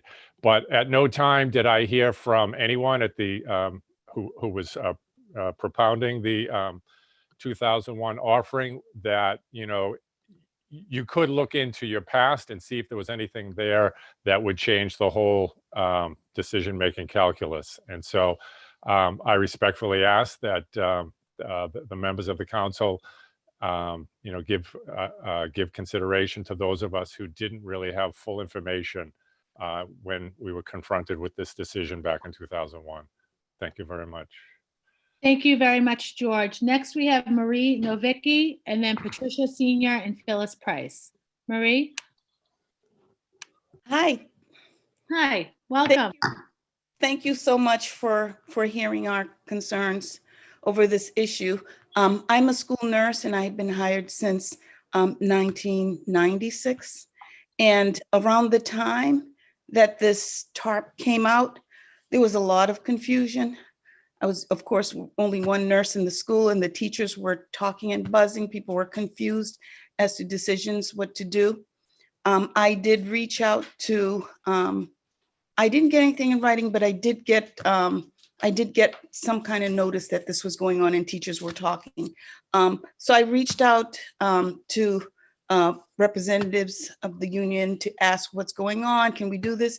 And I was informed that teachers weren't included in this. As much as I thought it was unfair, I said, well, those are the rules, what could I do? Then fast forward 2 years later, when I saw my paycheck's been saying 9+2, and I thought, oh, I guess we're getting it. So when I started hearing more talk about retirement plus, again, I look at my paycheck and I said, oh, well, I'm so lucky. I'm so glad that I'm in here, because here I am, I'm 9+2. And it wasn't until recently when we had that hearing, which I think that Mr. Leon started to look into, I found out that no, you are not retirement plus. And that yes, nurses were eligible, which made sense to me because we're active union members. We have the same requirements as teachers. We must be certified, we must attain a master's. And so there was a lot of misinformation around that time, a lot of confusion, and I really appreciate that you're looking into this so that this matter could be corrected. And I speak on behalf of myself and other nurses. I also speak on behalf to my sister, who's a teacher working prior to me, at least 4 years prior to me. And she, I believe, is the 8+2. And she was under the same assumption and confusion that she was getting the retirement plus, because we didn't know it was, we thought plus you're into the program. Thank you very much for listening. Thank you very much, Marie. Next, we have Patricia, and then Phyllis, and then Josephine. Patricia? Hi, thank you very much for taking me on this call. So I just have a similar situation as most other people have already spoken about. I was hired in 1999, and I've been contributing at a 9+2. So I just assumed all along that I was at the 11% until Michael McLaughlin had come to our school and we began talking about retirement. And he informed me that I wasn't at the 11%. So at this point, if I had the opportunity to pay back into it, I would certainly do that, because it would mean that I could retire 4 years earlier than I am scheduled to. So thank you for your consideration. Thank you very much, Patricia. Phyllis, and then Josephine. Hi, first, I just want to say thank you so much for hearing this, for taking care of us, for giving this a shot. My name's Phyllis Price. I'm one of the nurses at Boston Latin Academy. So, you know, for years, the nurses were told we weren't part of the package. The nurses just were not included in this. This was just a teacher's thing. We didn't receive notification. There is a mass amount of nurses who are not in this because we believed we weren't part of it until maybe a year or two ago, where I asked to see the language that specifically excluded nurses, and it wasn't there. And it became obvious that the nurses were always supposed to have been included in this and just weren't. I speak on behalf of myself and many other nurses. We thought we were included. A lot of us have 8+2 or 9+2. We thought we were seeing the plus in our paychecks, and that meant we were included.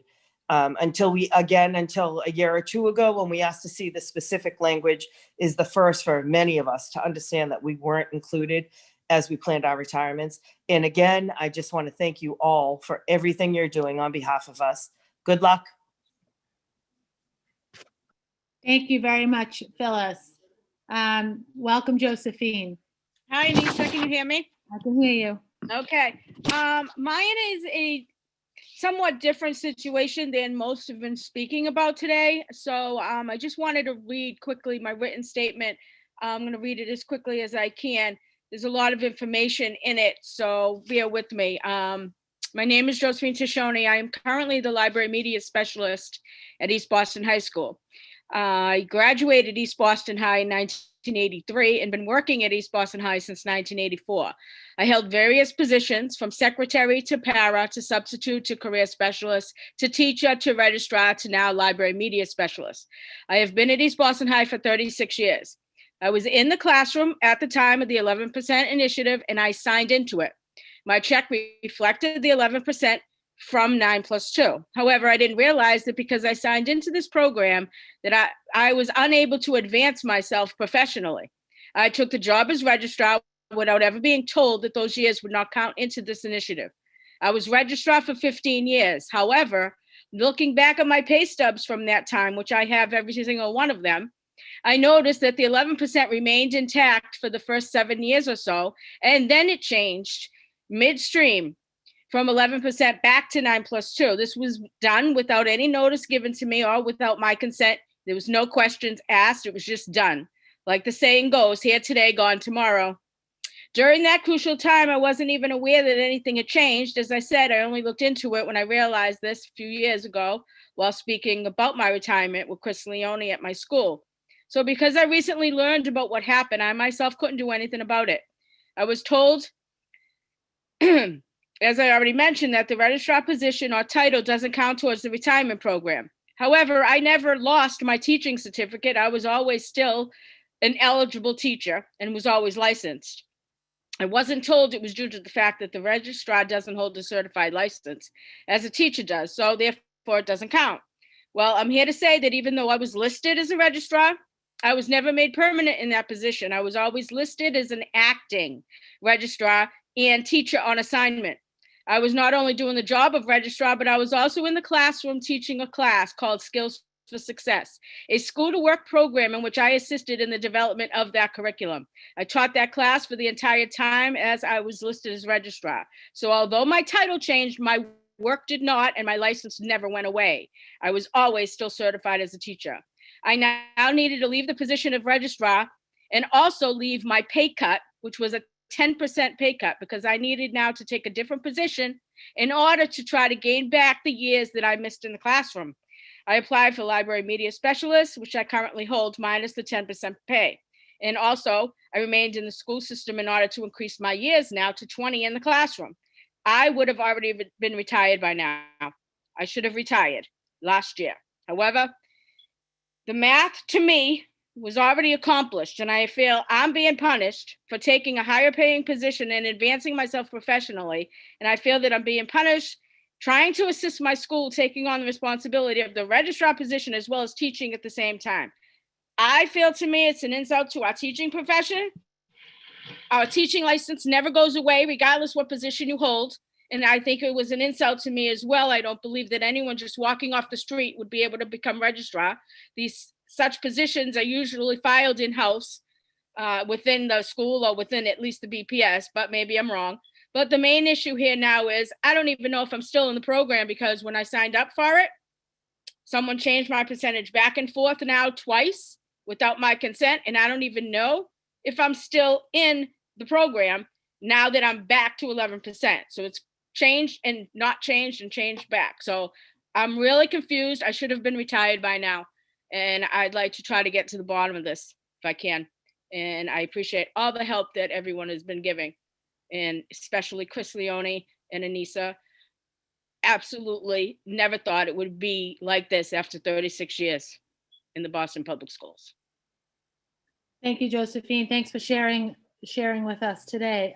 We have Gilberto Rivera and then June Grumer. Welcome. Good evening. Can you hear me?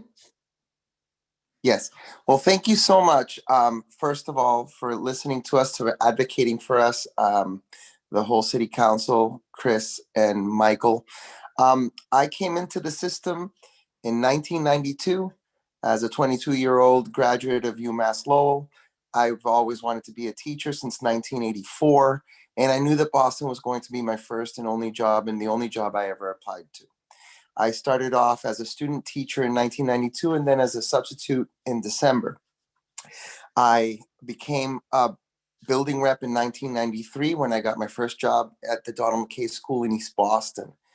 I was very involved in the union, and I remember that these seminars, and I really want to thank Tim Smith for his chronology of events. When you're using words as statute and law and all of these things, anytime you do any kind of work in the courts or in the legislature, there needs to be some kind of accountability of how you communicate to the other side of people who benefit from things.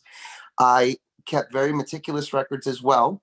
I'm in the process of moving, and I think I found the box of pay stubs and letters. At that time, one mass emailing, and I remember the envelopes. They said the Boston teacher retirement. And that was the same envelope that our statements would come in, and I would save them and I would purge them once a year. When I did my purging, after not attending any of the seminars, because when I was informed about these seminars, people said, oh, this is if you were going to retire within 5 years. In 1999 to 2000, I was 29, I was 30 years old. And to Chris's statement about rich or famous, I was touring with a couple of groups, but my first love was also teaching. So I was performing in groups, I was going around in the summers, but I was paying attention to my mail. And I did finally find that envelope that looked just like a regular statement. It didn't say time sensitive, urgent, please open, you must reply before any given time. And I missed it. And I was a building rep. I was there at the Boston Teachers Union since 1993. And at that time, we were told that the seminars were for people that were retiring within 5 years. As a 29, 30-year-old, I didn't know that I was supposed to be signing up for TARP because the letter was not registered or certified, and we were not duly notified in a responsible manner, especially something that's a statute and a law. And I really thank you for listening to us, advocating for us, and giving us the opportunity to pay back what we owe, because we are not just given retirement, we work for it. And I think I could save the system just alone with the shaving off of 5 years at $100,000. You do the math. I would love to give that back to the Boston school system and the city and the state. Thank you. Thank you, Mr. Rivera. Ms. Gruner, and then we'll go to Suzanne Demarco. Unmute yourself.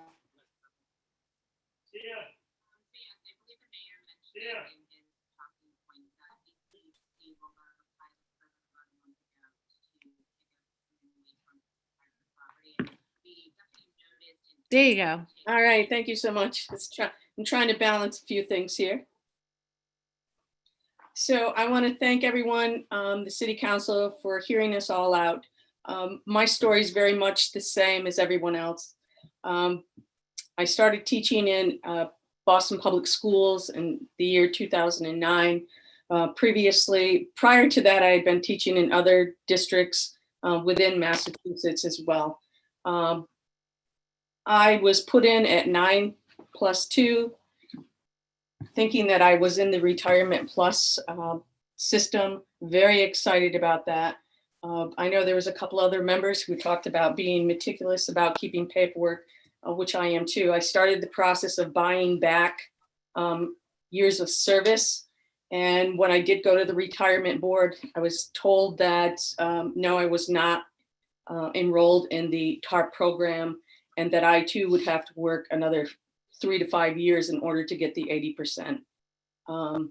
Having learned that, I was completely deflated and thought I was actually almost physically sick about the whole thing, thinking like, oh my goodness, you know, how is this going to work? And so it was really disturbing and very upsetting, but I feel like we're being heard now. I'm hoping that this will be rectified and we will all be able to partake in, you know, again, paying back what we need to pay back to the system. It's not a handout, and certainly appreciate everyone's time hearing this out. And I look forward to the good news. And so does she. Huh.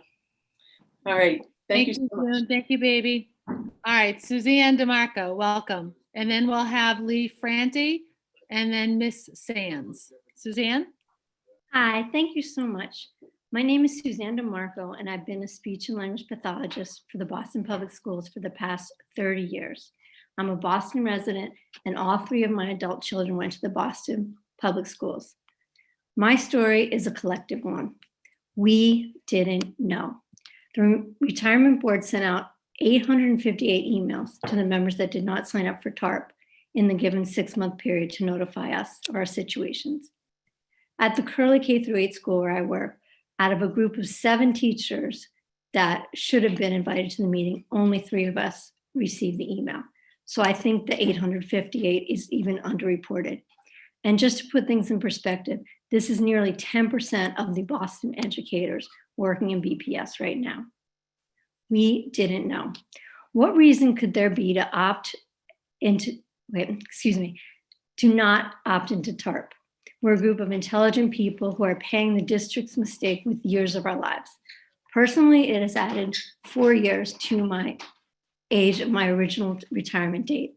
Why wouldn't 800 people not sign up for TARP? Because we didn't know. I found 2 people in my age bracket who did opt into TARP.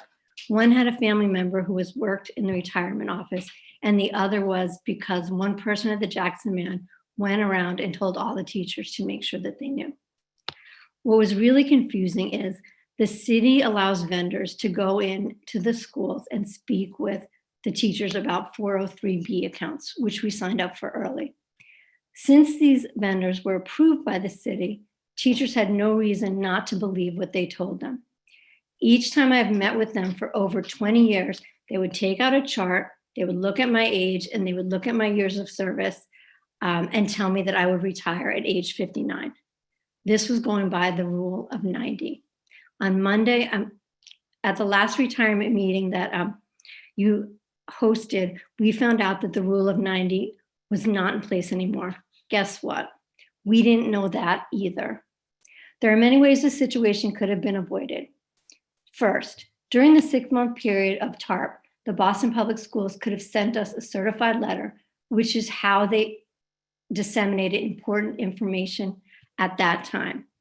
2, Boston Public Schools could have shared the information with school leaders and department heads to make sure the people, that the superiors, that the employees knew that the superiors could give this information out. BTU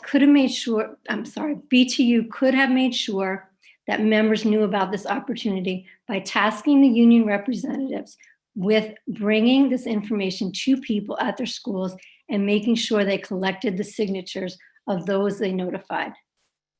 Also, individual schools could have posted this information next to the sign-in sheet, which was another way we used to receive important information. I am not a meticulous person. I have not kept all my pay stubs like a lot of people. And if there was only 20 people citywide that were in this position, I would blame myself and I would be very sad.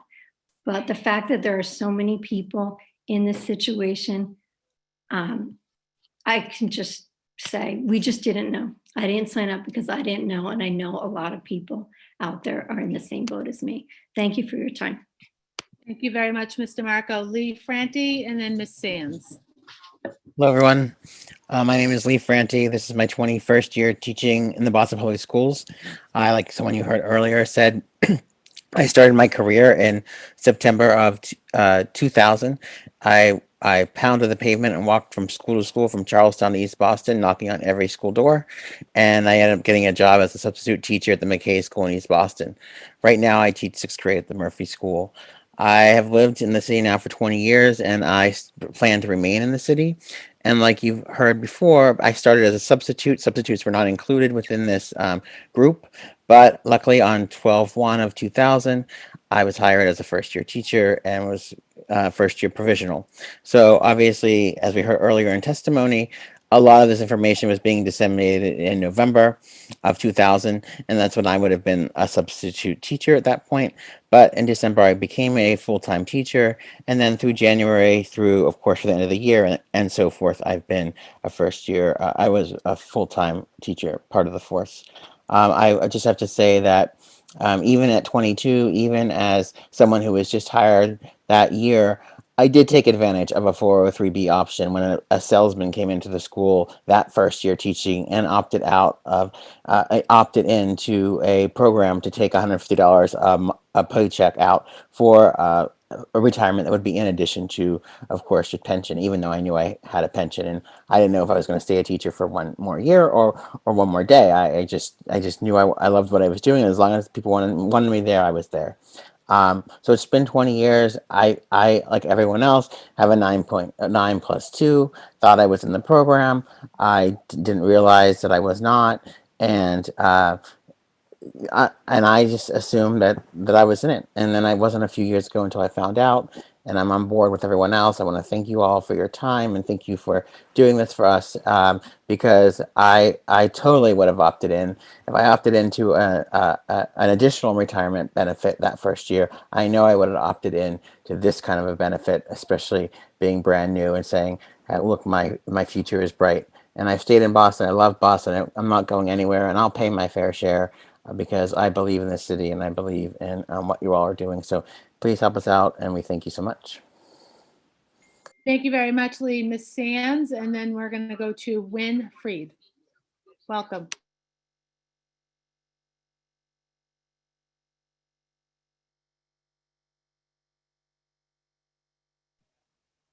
Unmute, please, Ms. Sands. Sorry.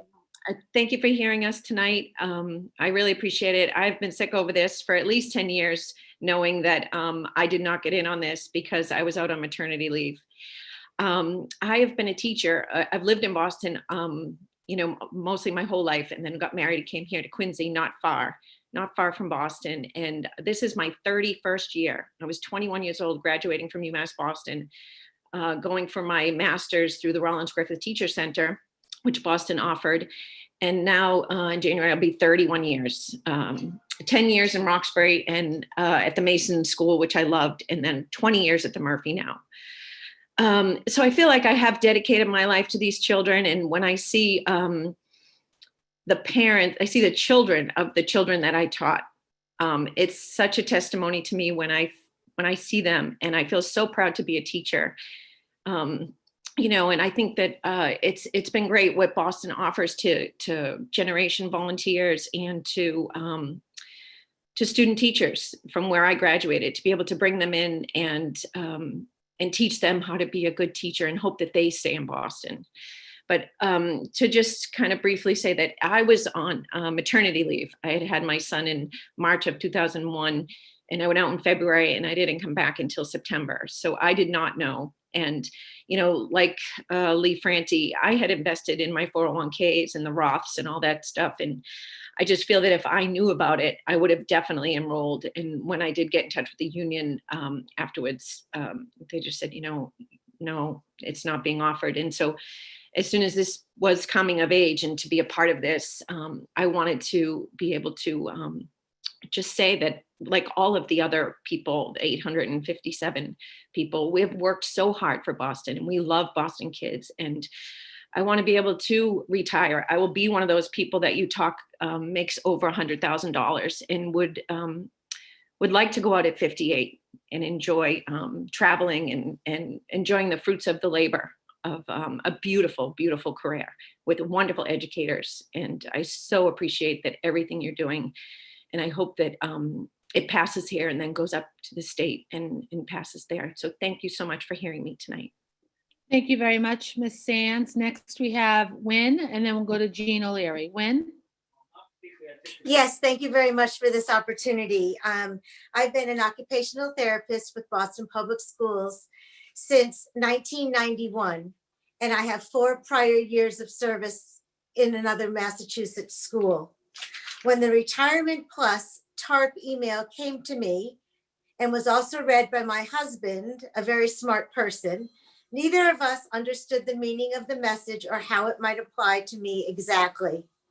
Had the importance of the message been better communicated, rather than so poorly communicated in a singular message, without emphasis on how it would apply to me, my action on it would have been completely different. The presentation was unfair and possibly made intentionally unclear to the target audience. The matter should be reopened as it affects me dearly. I strongly urge the reinstatement of the opportunity to participate at no matter what the fee is. I've loved my career. I'm going to be 65 this December, and I would like to be able to give back in another way. Thank you so much. Thank you very much, Wynn. Next, we have Jean O'Leary, and then we're going to go to Miss O'Connell, Miss Breege Walsh O'Connell after. Jean, sorry, my screen just moved around on me. I'm Jean not, O'Leary, you with us? yeah, I'm not testifying.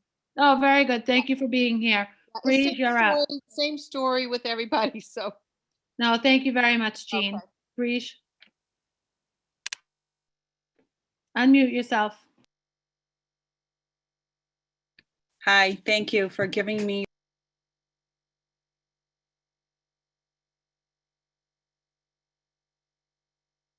We just lost Miss Walsh O'Connell. We'll bring her back in a minute. Cheryl, are you ready to testify? Cheryl Ashley?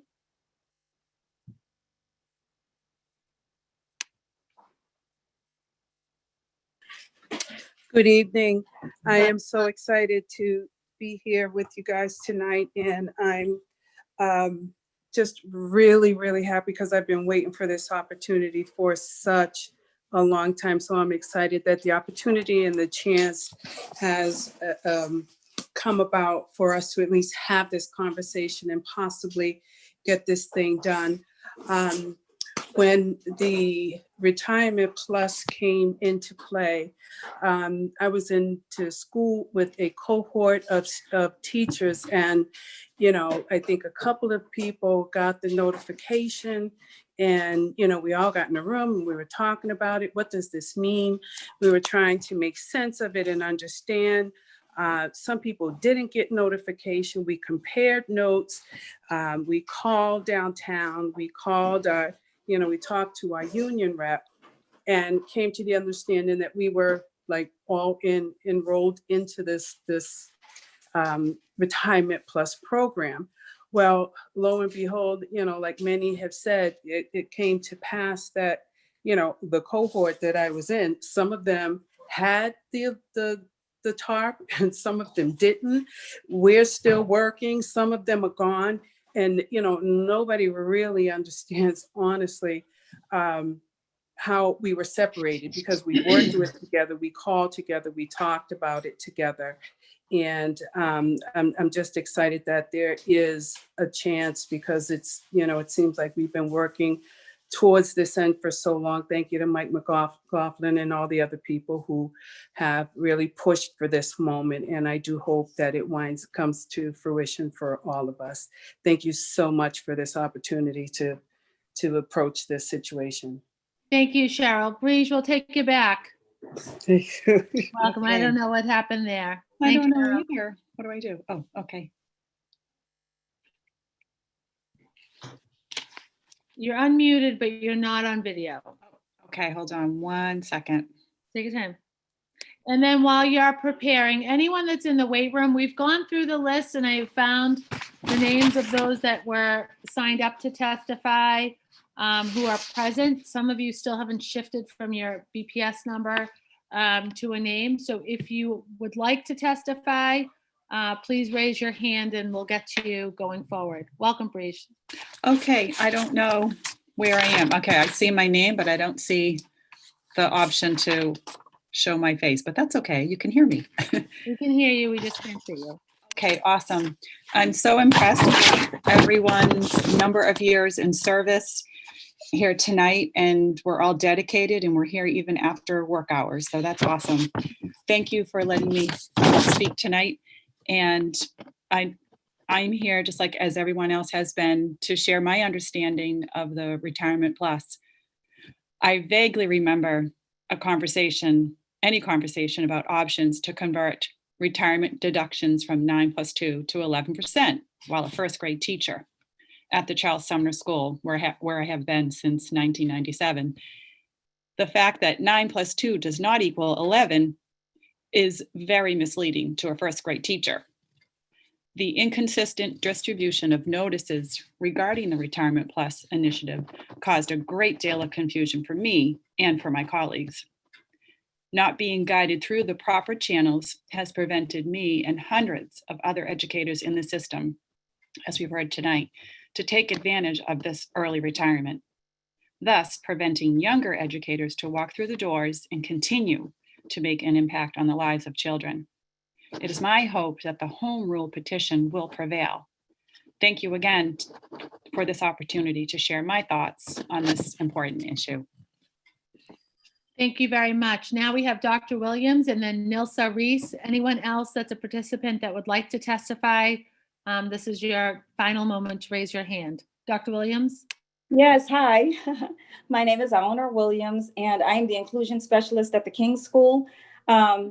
I started in 1991 at the age of 21, and I did not receive notice of this opportunity. In 2001, I went for my doctorate at Harvard, and I took a sabbatical for 1 year. And then maybe a few years later, 2 years later, I took another. I didn't hear anything about this. In 2000, and then I was teaching, I was still in the classroom. And then in 2008, I left Boston Public Schools. I worked for the state. I served as an adjunct professor, that kind of a thing. And I was out of BPS for about 6 years. Then in like 2014, I returned as the inclusion specialist. I was in it and I'm still there, but for about 5 years. And then, I'm thinking, okay, I'm looking to retire, at the age of like in my 50s or something like that. Let me call the retirement board and, just see like, how many years do I have? Help me to calculate, that kind of a thing. And I noticed this 9+2. And I said, what's that? And they told me that, and then I started asking and they were saying that there's a difference. There's the TARP and there's the regular. And I'm like, what is that? Come to find out, unfortunately, I didn't know. And the money was being taken out once I returned back to Boston Public Schools after having left for 6 years. So beforehand, I didn't know anything about it. When I returned, I guess they put me under new, I don't know what it was. And I was paying into the TARP. And when I approached them, they took it before the board and they told me, I'm sorry, we're gonna have to fix this. This was our mistake. Fixing meant giving me the money back, but no, you cannot be a part of TARP. So I'm looking to retire on the early side, if I can. It would have been 30 years if I didn't leave Boston Public Schools. I'm up to 21, but TARP would allow me to retire at a pretty reasonable age. You give a lot. I work at the school. I've been working in schools that are very high needs, and I'm in it. I roll my sleeves up. I wanted to give back to my community. That's why I'm doing the work that I do. But I would like to enjoy my senior years in another way. So that's my story. Thank you. Thank you very much, Dr. Williams. Nilsa Reese, welcome, Nilsa. Thank you. Good evening, everyone. My name is Nilsa Reese. I know many of you who have testified. I've run across you at many different schools, and my story is also very similar. I joined Boston Public School in 1998 after graduating from Boston College with my master's. I did 1 year in Newton in 1997, which I did buy back once I came back to Boston.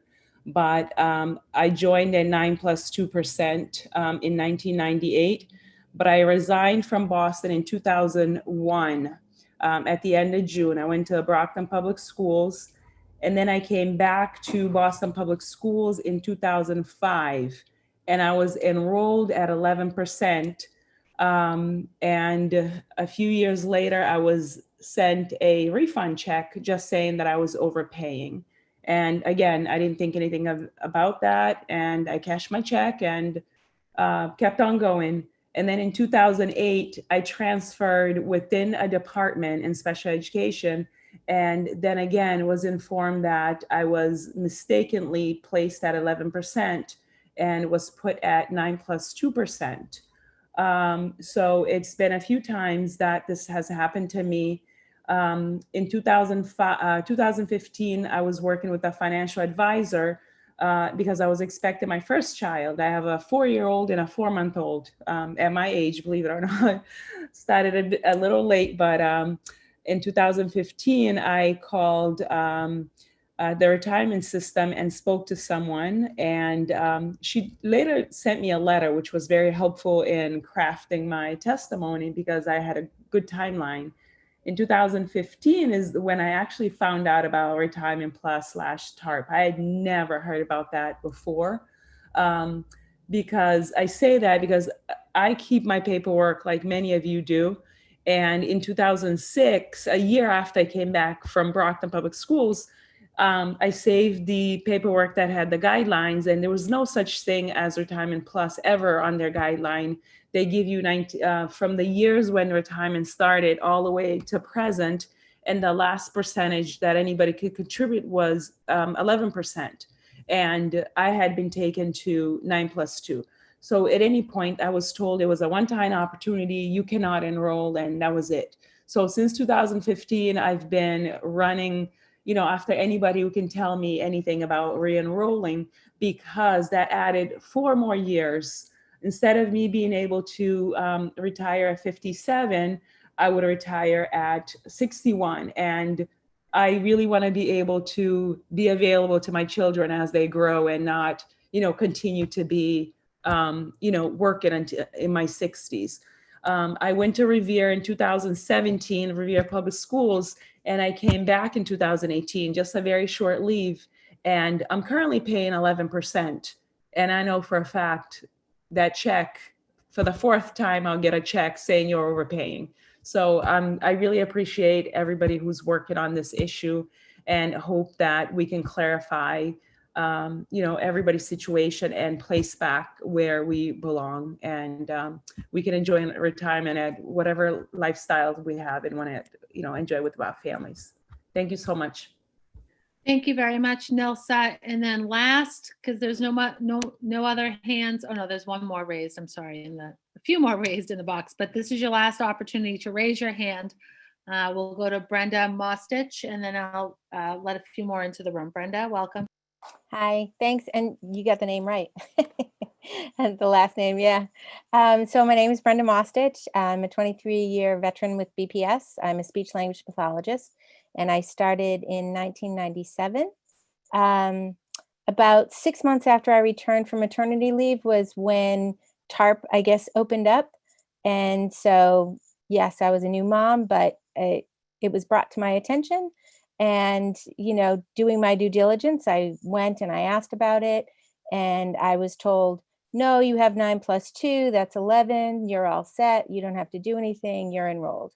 And so, being that responsible new parent, since I thought retirement was all set and I was on track there, then, I did my 403B and my life insurance.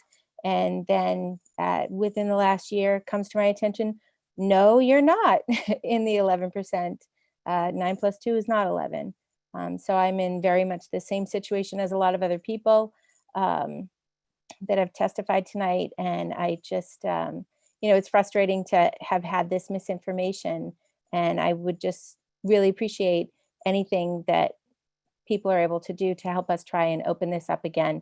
If it is something that's available, I'm more than happy to pay into the program. Brenda, thank you very much for being with us. And last for public testimony this evening is Lisa Seymour Terry. Lisa? Thank you for Welcome. listening.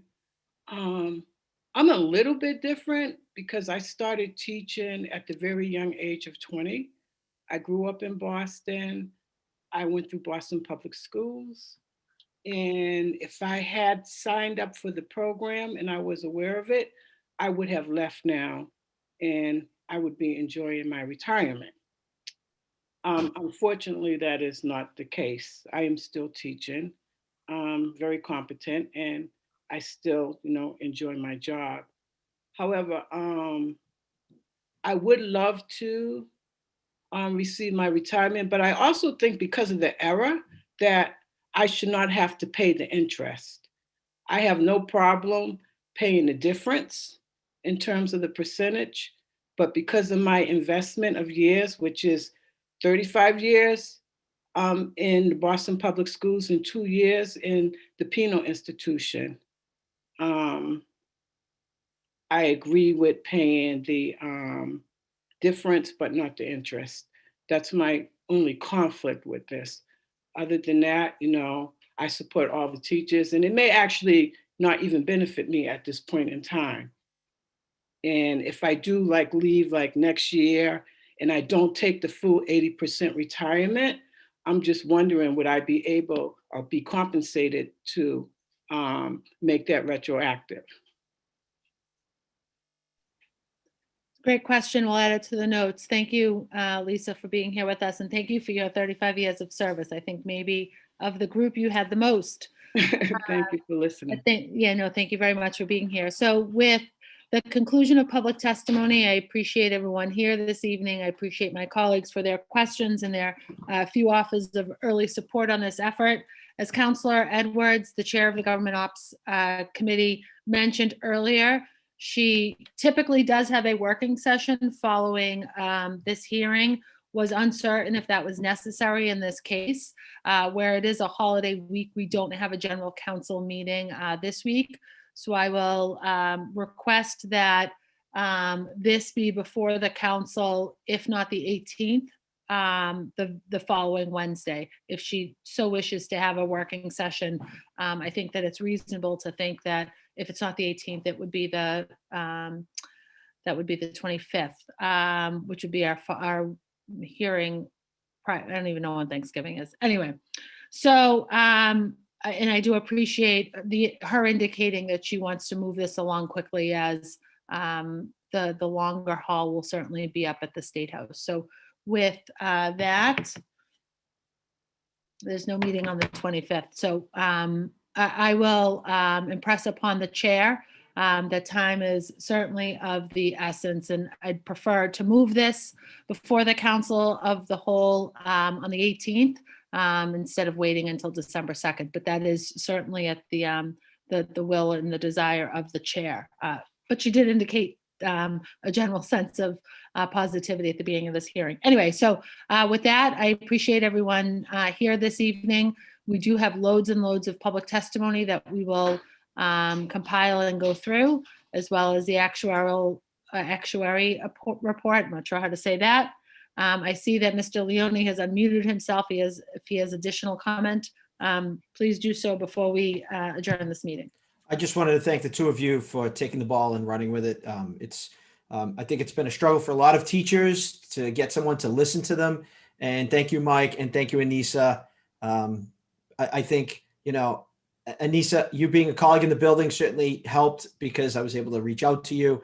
So I appreciate your friendship and your willingness to take this on. And certainly, Mike, it's been a crazy road for the last 2 years, but I'm hoping that this ends up being a positive thing for everybody. So thank you both. Absolutely my pleasure. And, 13 years of service at East Boston High. I was hired just after this would have been available to me, and I'm now out of the system. So it doesn't benefit me in any which way. I suppose I should have said that for the record earlier in today's hearing.